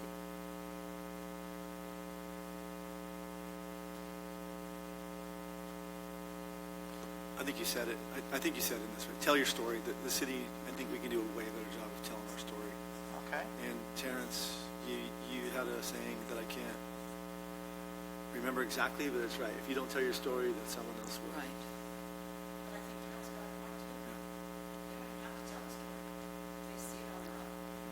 Right. That's part of it. Well, that would be Both. our story. Both. That would, our actions would be our story. And they would see it. And you know, all of us sitting in this room, we can all do something too. You know, if in your neighborhoods you see some garbage around the street, when you're putting your garbage can out, go out and pick it up, throw it away. You know, and hopefully that inspires other people to do that too. And they get involved. I was picking up some stuff over on Miller Avenue in the bushes, and I picked up this container that I didn't know what it was, and a lady pulled up. She goes, "I know, it belongs to Safeway." She goes, "I'll take it for you." And so she took it. You know, it's just our actions speak louder than words many times. You're absolutely right. And you don't even realize it sometimes where some of this comes from. A perfect example is there's all kinds of reasons why something happens or it doesn't happen. But then the park next to the Arts Center, you know, has a bunch of trees, for instance, that are still in crates, probably for maybe good reason, okay? But the average person sees that. Okay. Greg's over Yeah, here. we're all like, no, there is no good okay, reason. I'm trying to be his. Yes. I'm just teeing one up for you, Greg. But the average citizen sees that, and they see it the next month and the next month, and then, you know, Tamale Festival comes around and it's still like that. Then they're like, what's the city doing? Now, I'm giving the grace to say maybe there is a real logical reason behind that, but they don't know what it is necessarily, and it creates that story. I have to take my own advice. I can't answer that question. Told you couldn't get in the weeds. I can't get defensive. But I'll catch up to you later. Okay, are you okay with that? I think there'll be more out of that. I can guarantee you that. Okay. Creating organizational bandwidth. Explain what you mean by that. Yeah, I think I should. So try not to get into what you've discussed. It has to come from somewhere, right? And so creating organizational bandwidth is really an explanation of changing your priorities. And before we leave, I'm going to show you the last goals and priorities one more time. I'm going to ask you, do you think we're changing, or do you think there's big changes in here? You do that, you have to create that bandwidth somewhere. You know, it's kind of zero sum in a lot of ways. And so I think that's a much deeper conversation for our budget and personnel and things like that. But that was something a council member brought up to me, is like, what are your thoughts on bandwidth to do all these things we want to do? Go ahead, and then I have something to say. I have two ideas that I want to throw out right now. It goes back to that public-private partnership. So for the economic development team, we obviously have a lot of private capacity building, whether that's funded through grants through, the California Chamber of Commerce or down to the local Chamber of Commerce. If there's things that we see that the private sector wants, will help us. We'll create the policy, we'll create the position, but we might need a 3-year capacity building grant to help us fund that position.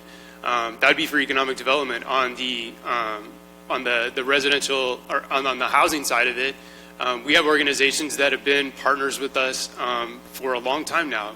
Destination Home is a perfect example where they've gone into municipalities and they've worked within those housing departments and housing divisions to provide capacity building on many of the things that we talked about, whether it's hiring an unhoused specialist, hiring a city planner that focuses not only with policy cleanup and programs that are implementing your housing element, but it's having that relationship of somebody on the outside be able to fund those in. And a lot of times they are able to go out and seek funding from places that cities just don't have access to.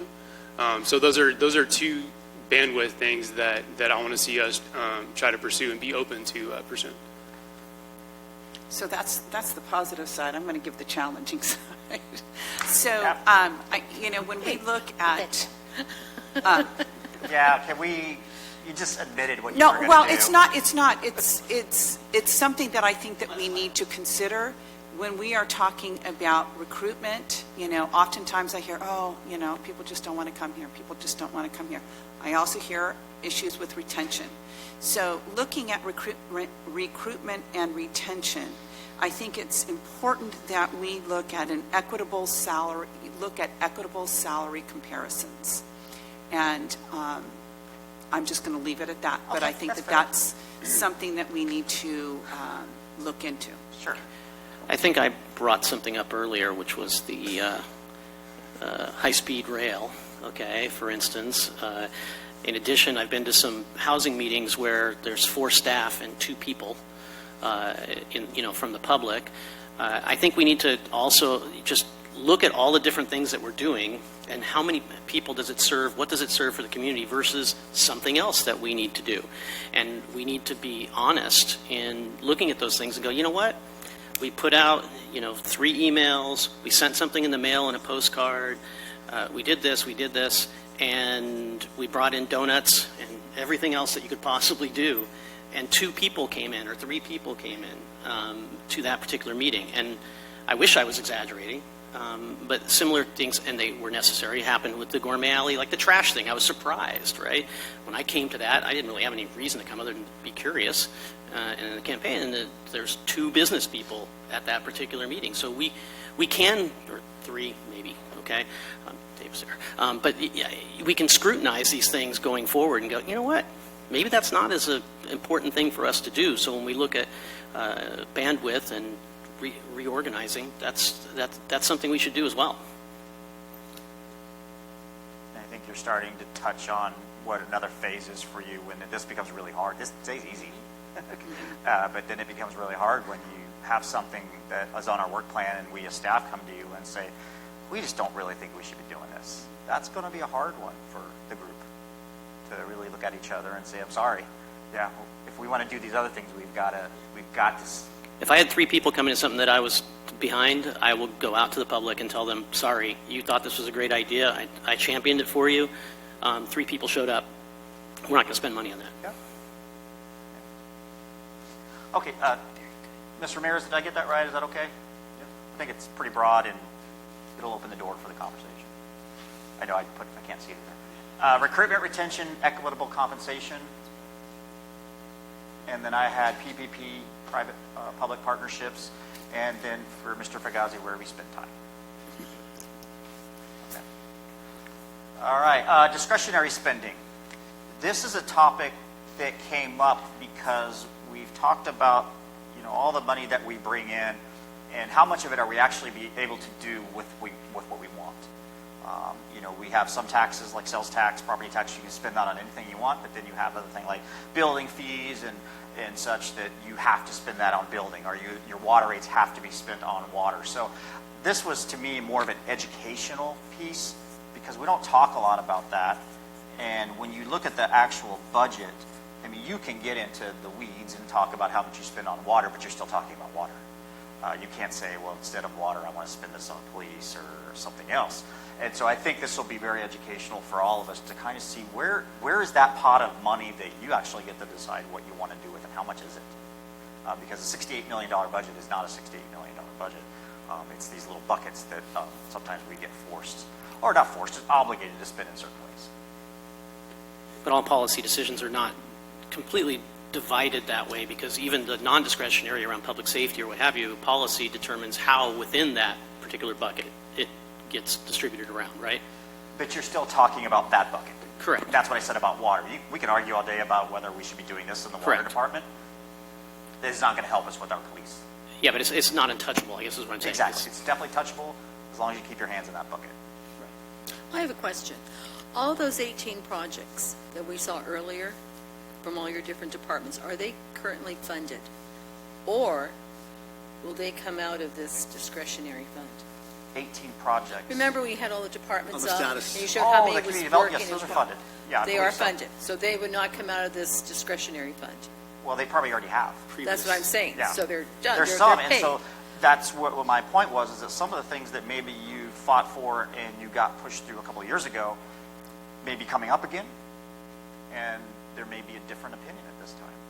And I think that's a very difficult conversation. But I just want to clarify, those 18 projects are not part of this discretionary fund. No. Okay. They're either grant funded for some of them, or you've already allocated money. So now we do have wiggle room.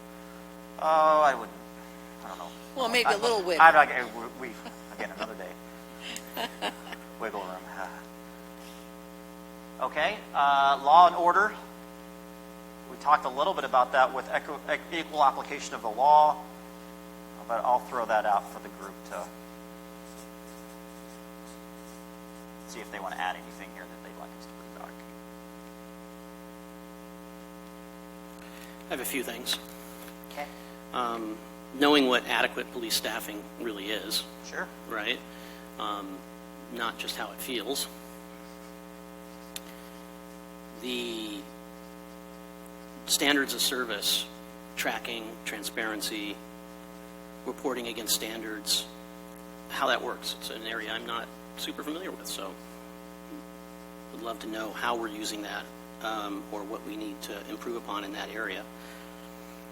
Recruitment policies and predictive hiring. There's another one. Crime data reporting. Transparent, real-time crime data reporting.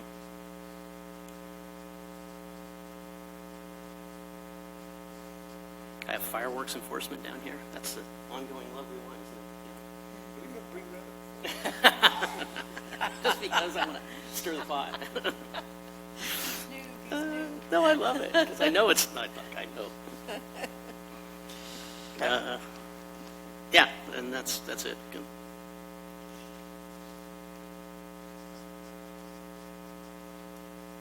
You know, when you talk about fireworks, it all boils down to the neighbors.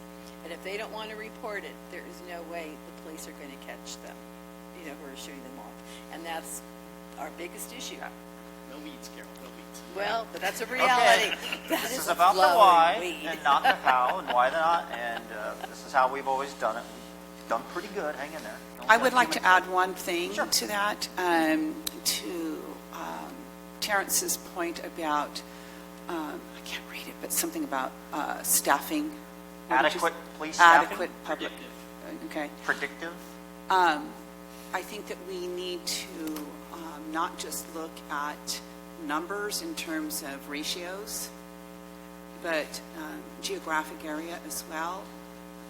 If we are going to be, for example, we are going to be, if we are going to be building 10 South, that large complex north of town, how much of a strain, you know, the more densely populated the project is, then the more, the higher number of calls for service are out there.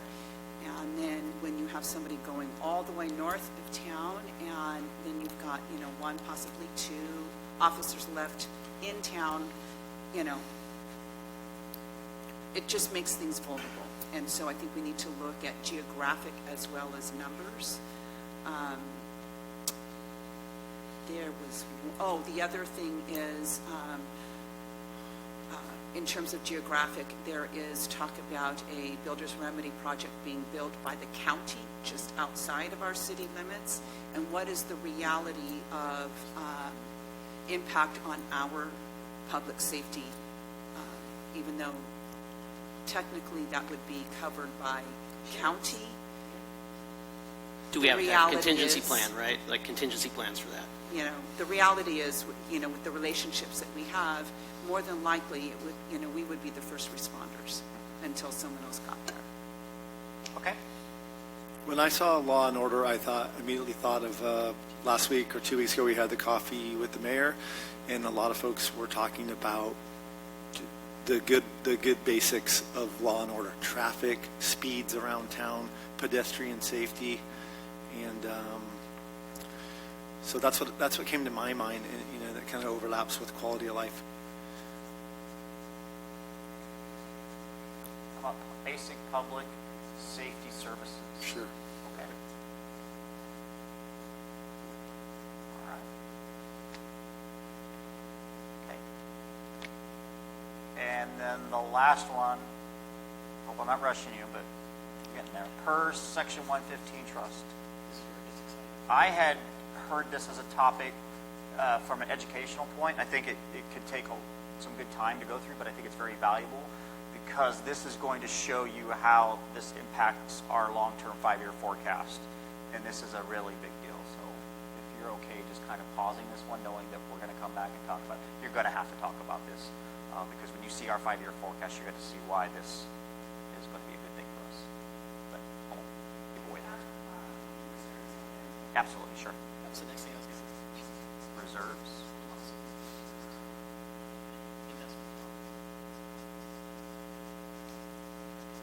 All right.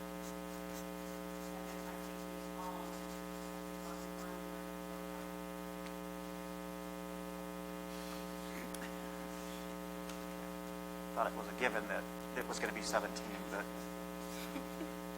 I'll even do it in green just Have so you it's become a special. pickleball player? Oh, her husband and your wife. But you can, I think, could be partners. Okay.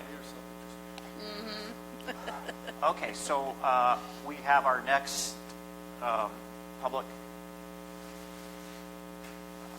sorry, a little brain foggy, public comment part at 1:30, so I'm going to try to finish up with just a couple of things we talked at the beginning. So let's ask ourselves, did everyone participate today? Anyone point your fingers at anybody? You didn't do anything? So some of us more than others, but that's just human nature. They're the newbies. Yeah, Everyone did. everyone participated, so that was great. Did everybody show respect? I don't think we had any anger issues. Okay, and we didn't chew each other out for having wrong answers or crazy ideas. We heard some crazy ideas, didn't we? But that's how good ideas come out sometimes. I'm sorry, I keep looking at you. You guys looked at me every time you said something was wrong, so this is only fair. Yeah, but crazy ideas start out that way, and sometimes they turn into really good crazy ideas. That's how, that's ingenuity. It's innovativeness and stuff. I give us about an A- about staying on about the why not. That's not how we've always done it, but that's pretty good. A- is really good for a group of people to stay in that lane, but even the mayor and I sometimes would kind of appreciate that wasn't that bad. Positivity, I thought there was good positivity. But I think, the negativity is there and it's always lurking on you. But I think in general, I'd hope to think that 4.5 hours sitting here talking to each other, you're going to walk out and say, that was a positive experience. I hope so. I can't answer that for you. Talk about solutions. Yes, we did talk about a lot of solutions. And that's actually, we had to kind of rein you in because you were ready to go. You were ready to dive in, but that was not the point of today. But that tells me that there's solutions there. And I can guarantee you, every one of our managers in here, their brains are spinning too, thinking about, well, I don't know, how do we look at that? How do we try to show council this is what we know or what we understand? So the brain power is going. And then specific, very specific. And I think that is really where you're going to see us come back and say, we don't need a lot of clarity on this, because you're very specific on what you're like, cleanliness, service levels, okay, see, click, fix reporting, how do we show that for other things and stuff like that. So I think your specificity today was very helpful. So I think we did pretty good. I think we did pretty good. So let me go back and... Question. Yes? Did we do better or worse than the last council? Because I'm very competitive. Hey, that's negative. I have been employed in local government for 22 years, and it's by not answering questions like that. So, all right, so let's finish up and let's talk about our next steps. And I'm going to need some feedback from you because, like I said before, we know this is not the only one we're going to do. Okay, so we did that. So the last bullet here is, what would you like to see going forward? Just throw it out there, give us some ideas, and then I'll work with the mayor. Money for all of this. Yes, money's nice. And then I'll work with the mayor to try to, to incorporate that into our schedule and what our process is to continue on. So I would like to see, and I absolutely have absolute faith that this can happen, and is probably, as you said, as the manager sitting around the room. I think, to your point that you brought up earlier, we're a new council. We like things differently. You're still kind of learning that type of thing.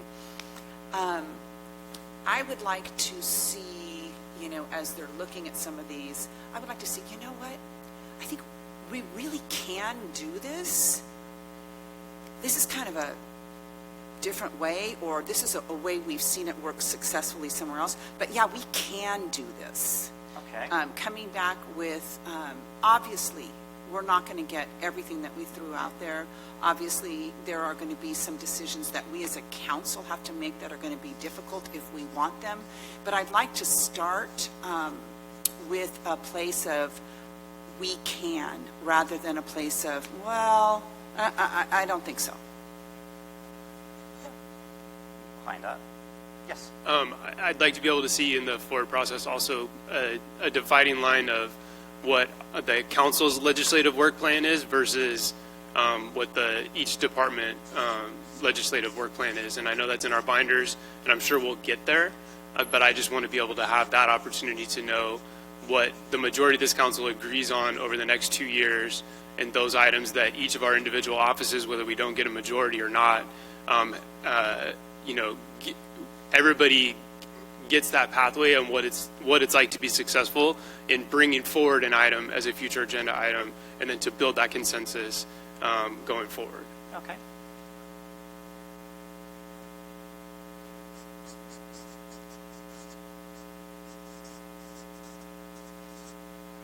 If you were to, anything else? If you were to kind of tell me that I really wish we could spend a good amount of time talking about X, what would the first things come to your mind? Yeah, I kind of thought that one was coming. Okay. What else? Can I throw one in there? Finance. We have to talk about that. That's coming, you know it.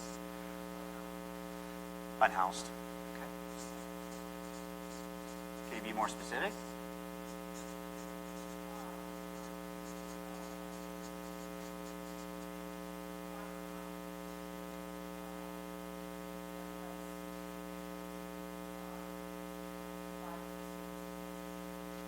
All right.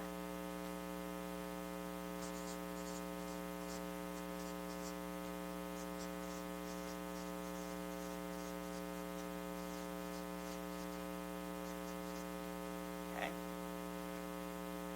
Any others? Not that we're not going to get to everything, but if we're going to design a strategic plan path for you, we know that these are a couple areas that maybe we'll just spend much more time on.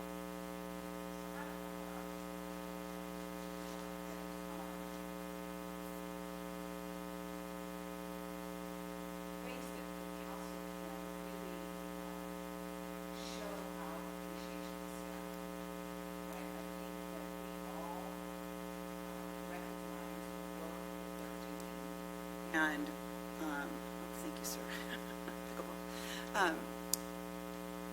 I know that different organizations have different ways, and there's a lot of, please don't do that, I absolutely understand and respect, hey, don't, you can talk to our directors, but, don't go down, but, can I just shoot them an email and say, hey, man, you did awesome today in that presentation, that type, how can we do that? I would like to have a better understanding of the do's and don'ts. I think all of us would like that opportunity to let staff know how much we appreciate them. How about I put staff council engagement? Because it's not always about the bad stuff, right? I hope not, but it's also about the good stuff, and it's also about how we communicate with each other as a whole team, a team of 290 plus 7. Yeah, I get all the bad stuff. Yeah, and I think there's a place for that. Yeah. And with some of the items that would go along with, like, economic development, you'll include that in that discussion, right? As Yeah, the list that we've made, and merging, and, yeah. So so let's go ahead and talk about next steps if everybody's, so my job then is to package this stuff in a way that you can focus on it and kind of bundle it into policy decisions. And as we talked about earlier, policy decisions in a lot of ways is the budget. And so when we look about all these ideas you have for law and order and whatever, so we start kind of compacting that into getting something that you can work with and you can start deciding on. And so like economic development, well, we'll essentially, I can already guarantee you, we're going to have another strategic planning session just on that. Again, it gets you starting to get more specific about what exactly do you want and what are you willing to spend on. And now the fun part comes, because then you got to talk about how to pay for it. And you want to talk about can do? Oh, we can do anything, but you got to make choices. And so that's what the next steps will be when we talk about the in-house, public safety, economic development, staff engagement is kind of a little more of a side conversation. We would have a session on that. But getting all those things in there, and then you may find yourself, seeing things that maybe you thought you wanted to do, but you didn't because you didn't have to sacrifice maybe something else. But that's much farther down the road. I know that Greg asked you to put together a list of our assets. The sooner we can get that, so that we can, and then if you can somehow make a note or something, like you talked about, oh my God, we've got this empty lot that we just know is never, whatever. Why are we holding on to it? Kind of give us a snapshot of, this one we could really just do without. Let's get rid of this one, that type of thing. This one, we really, for whatever reason, we should hold on to this one. All right, fair enough. It's like an executive summary in a paragraph or two about key assets. Yeah, sure. Because we do have identified certain assets that are being unutilized, that have value, and there's unutilized that have no value. We know that. We just need to get that. So the last slide for me before we turn it over to public comment is you asked about dates. And so council strategic planning, we'll do another one. I'm thinking in early March, but like I said, I'll work with the mayor to get that scheduling, and I'll also continue to meet with you individually to talk about the timing. Additional planning study sessions, not there yet. Recommended budget release on May 5th, and then your council budget workshop is scheduled for May 12th. We have not certified these dates with you yet. They are tentative, and we'll get working on that next. And then the community budget hearing on May 14th, and then budget adoption on June 2nd. You don't have to write this down. I will send you the slideshow later, and it is public, and we'll make it available to the public as well. And then June 2nd is the strategic plan, work plan, and budget adoption. So lots to do, but we are right there on number 1 still, and we have plenty of time to get down to number 6.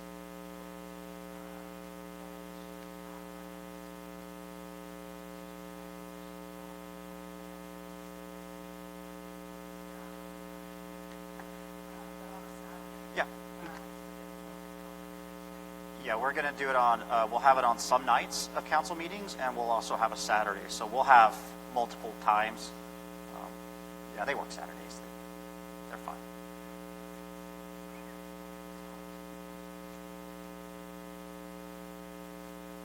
Okay, anything else? Okay, I'll turn it back over to you. All right, so we can move on to public comment. Beth, do we have any public comment? Yes, I do. I have two speakers, Anne Marie McCauley and then Emily Miller. Anne Marie, you have 2 minutes.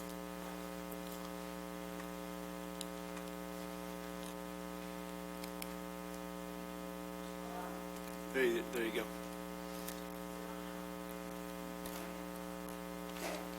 was. Thank you, Chris. I want to thank you, Kelly and Terrence, for talking about the homeless problem for real. It's scary and it's challenging, and there's a lot of angry people out there, and you know that, and I know that. So I appreciate what you had to say. I really appreciate, Terrence, how you started to break down the demographics of that population. We have a lot of unhoused people who are petrified. So there are dangerous people out there. There are people that are mentally ill. There are people that are it's complicated. I would like, right now we do have a policy, it's called abatement. And if you apply the abatement, the SMART, whatever that thing I just learned today, to this specific, what is the intention of abatement? Measurable. How are we measuring the success, cost, and consequences of abatement? Achieve. What are we achieving with abatement, and is it working? Relevant. Is abatement relevant to the problem we are trying to solve, and is it helping or making it worse? Time-based. How long are we going to abate? Are you kidding me? It's crazy. We're shifting these people into buildings. I know these people. I know the guys at Superior Stone. That's why I'm here. They had 2 fires behind their building. They're back. I said, Mike, they're never not going to come back. That's Gilroy's policy. We abate. So I think, my people aren't going to be crazy about this, we should have a commission that helps educate you guys on the stuff that we see, and then maybe a council member like Terrence on it who can kind of question a lot of the things that we're saying. So my ask would be that maybe we consider a commission to help direct staff with homelessness. Thank you. Thanks. Our next speaker is Emily Miller, to be followed by Chris Demers.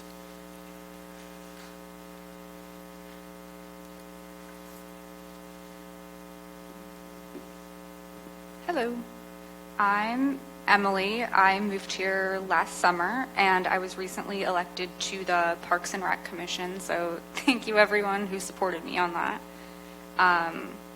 I'm super new to all of this, so I'm really just here to learn and figure out how the process works and put myself out there. I'm not normally public speaking or anything, so sorry if I'm nervous. You guys all seem really awesome, and you want to improve the city that we all live in, so thank you. That's awesome. I know that everyone here is interested in city beautification, which is going to help economic development, and I think the Parks and Rec Commission can be a huge part of that. With my current role in operations and finance, I understand that budgeting is the foundation to any project. And so I just want to encourage everyone to think creatively and look to our neighboring communities to see how they achieved, their Parks and Rec goals. I know Fremont, where I used to live, has like a pay-to-play model. And Morgan Hill, I don't know how they did it, but they have beautiful parks. So just being here in the short time I have, Gilroy's parks are already gorgeous, and I'm so happy that I can be a part of it. And yeah, I'm really excited about the future, and thanks everyone. Thank you. Our final speaker is Chris. Hi again, and thanks, Jimmy, for facilitating today. That's never easy. I've been involved with many strategic plannings through my own work, and good job bringing the group through. It's never an easy task. I am just going to follow up on what I was saying before. I think I got sort of partway through what I was going to say about economic development, and I was making the pointing out the fact that the Salinas Valley has created something with respect to ag tech to really try and incubate ag tech businesses here. I just felt like we had a similar comparative advantage with something like that. I think I was on their website earlier. They have like 6 ag tech businesses that are now being housed in the Salinas Valley as a result of that. So I would simply say, with our economic development work, think about, not all businesses are the same, right? Think about the ones where we have comparative advantage. Think about ones that can be a catalyst. I'm not sure that every retailer is necessarily a business that's a catalyst that really drives economic development. So think about those places that we have comparative advantage. And then something I wasn't going to say earlier, but just because of the conversations that you all were having about our entryways, our gateways into the city that I thought made sense to say, I really think that, I think about it as sort of community hygiene, and I guess I really think about it in sort of 2 lanes. I think you're right. I think what was being pointed out before is there's this problem of dumping, which is a big concern. I think that maybe having a licensing process for those that are actually those haulers of junk might be a way to kind of keep tabs on them better. That might be an idea there. And then I think a second track is not the problem of community hygiene associated with that dumping, but the problem of just a lot of people just disposing of their trash in ways that they're not going into receptacles, right? They're just too free with those kinds of things. I've done some trash pickups in my immediate neighborhood, and I've seen what's kind of getting left behind. So I would encourage on that point. I think it starts with community. I think it probably starts with our schools. A lot of what I see on the ground is actually being left by young people. So it's probably cost effective to do an educational program right in our schools. Tell people what they about the problems of litter and waste and graffiti, right? And sort of build that into their curriculum and their education. Thank you.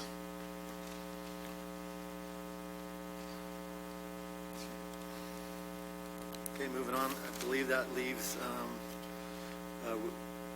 next. You have some next steps, Jimmy? Mayor, the last steps was final council comments. Oh, okay. Final council comments. Councilman Bracco? Well, I think we did pretty good today. We touched on some important topics, and I look forward to them coming back to us so we can drill down and try to make them happen. I first want to thank all the staff as well as the public who came today, participate in this, spoke at the podium, and the rest of my peers here for having a really engaging conversation, for being willing to bring forward some sometimes tough discussion points, and especially in the room with staff and other people, it's kind of hard sometimes. I'm really looking forward to seeing the next steps in this process and how we move this forward to actionable, projects and budgeting and everything.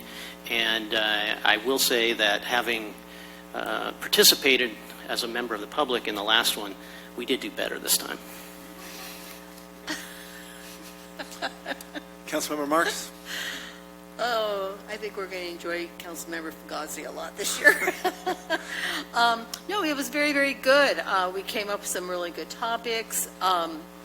I look forward to more discussion on, the financing of some of these topics, but it was really nice to see that this council seems to be more on the same page with each other, and I think I look forward to the progress we're going to make this year. Councilmember Hilton. Yeah, I'd just like to say, my office looks forward to working with everyone here on the council, staff, our labor partners, the public, on getting a balanced budget and work plans that make Gilroy livable for all. Thank you. Councilmember Ramirez. So, to Jimmy's point, today was the easy part, and I think we did well. The next few are going to have, the conversations are going to get more difficult, the decisions are going to get more difficult, but I think, I personally feel confident that we are collaborating well, and I believe that everyone sitting at this table has the best interest of the community at large, not just silos of the community, but the decisions and the difficult decisions we will be making in the future. I think we are looking at trying to make it beneficial to as many people as possible. I think from my standpoint, being the second one, I really am energized by the fact that there's cohesiveness here that I see, and the respect and being positive, and I think those things we keep in mind as we go through these tough conversations. There's nothing wrong with a tough conversation. We have to have those tough conversations. But with that, we can still respect one another, because actually they're looking at us and they're looking at our examples, both staff but also the public. And we're the examples, and we need to keep that in mind as we go through this process, respecting each other but also supporting each other. And I really am optimistic that we can accomplish some really good things and support staff through this process and lead the way we're supposed to lead. So, great job. Thank you. I'm going to repeat what a lot of you said. I'm thankful that staff was here to be a part of this and see us collaborate together. I hope that it's important to us for you to see that, and I hope it's important for you to see us. So I appreciate that. I'm glad that the public is here. Appreciate it very much. And but also I want to say something to the city manager. He mentioned earlier that staff should not under-promise and over-deliver, but you did that exactly today. You did a great job today, and you under-promised. You said that you weren't this good that good at this, and you did an excellent job. So I appreciate it very much. And the reality is, we could have spent $5,000 hiring a consultant to do this, and we didn't. So because of that, I would like to invite you to a free cup of coffee in the back of that. We really appreciate it. Thank you, everybody. Thank you.